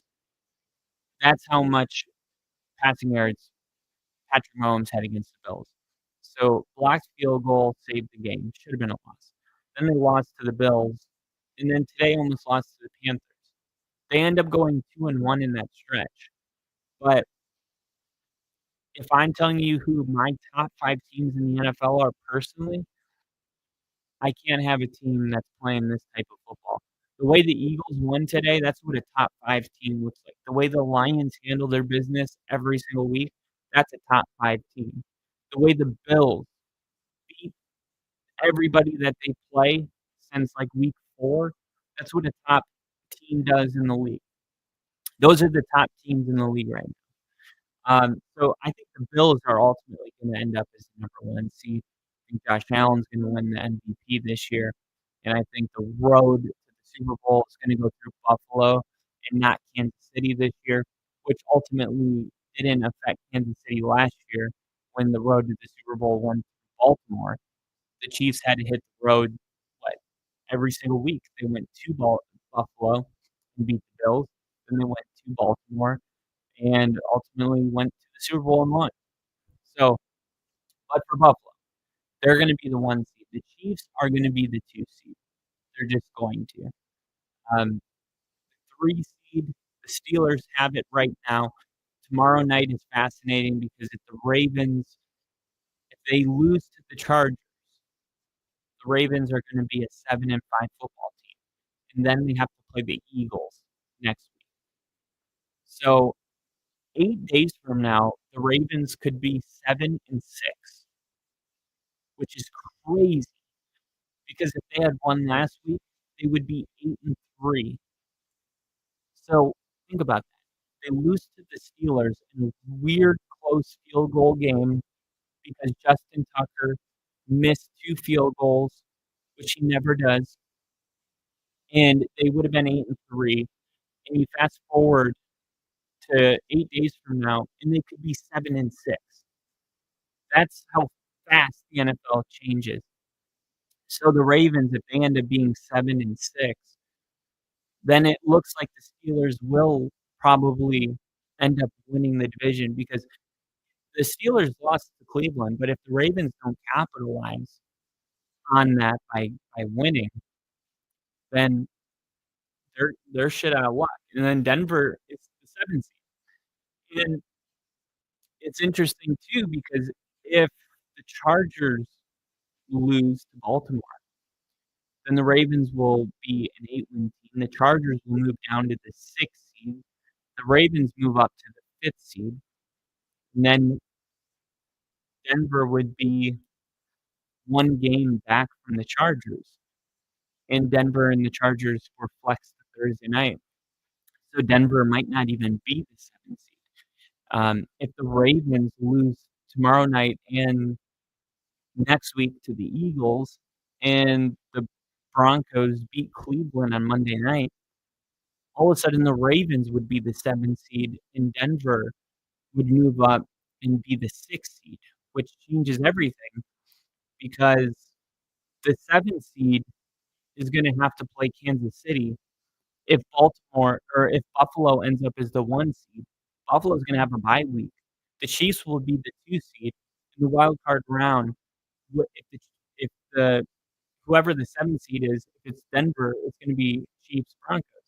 If Denver's able to get a game on the Ravens and move up to the 6th seed, then the Ravens have to play the Chiefs, and the Broncos instead will be playing the Steelers, who's the 3 seed, which is much, much more favorable. So first, we want to make the playoffs, but second, how can we find a way to move from the 7th seed to the 6th seed so we can avoid playing the Chiefs or the Bills? That should be the big plan. And the best way we can do that is by continuing to win our games and the Ravens losing to the Chargers or the Ravens losing to the Eagles next week. And honestly, I hope the Steelers continue to hold this lead over the Ravens because I would love our first playoff game to be going into Pittsburgh and playing Russell Wilson. And that would just be like a script writer's dream come true.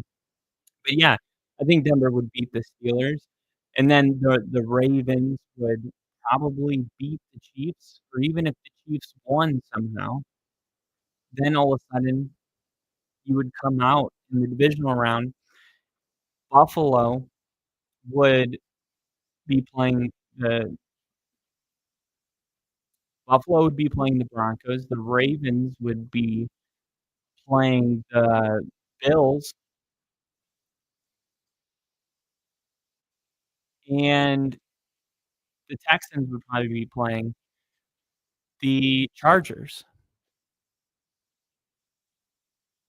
I'm getting really, really close, so we're gonna we're gonna do a whole playoff episode coming up here soon. We're getting really close, and I love you, brother T. And definitely, definitely, definitely stay tuned for that because I think this is the time of year where we can actually get a pretty good look at the playoffs. There's certain things that are just locked at this point, but that is gonna be it for Sunday Night Football. A really dominant win from the Eagles, and luckily for the Rams, the NFC West is wide open. Every team controls their own destiny. Uh, 49ers, the Rams, the Seahawks, the Cardinals, any of those teams can win the division. So nothing is set in stone. But for the Eagles, that is set in stone. It was just a really dominant win. Saquon Barkley, he pretty much, I think, just locked up Offensive Player of the Year. So thank you guys for watching that game with me. Next week is going to be awesome. We got a lot of Thursday night football games coming up on Thanksgiving. We'll definitely be streaming these games, so definitely stay tuned for that. Tomorrow, me and Rick will be live for the Brother Bowl. John Harbaugh versus Jim Harbaugh in a game that has playoff implication and a fascinating game because the Chargers are an up and coming team that are getting better every single week.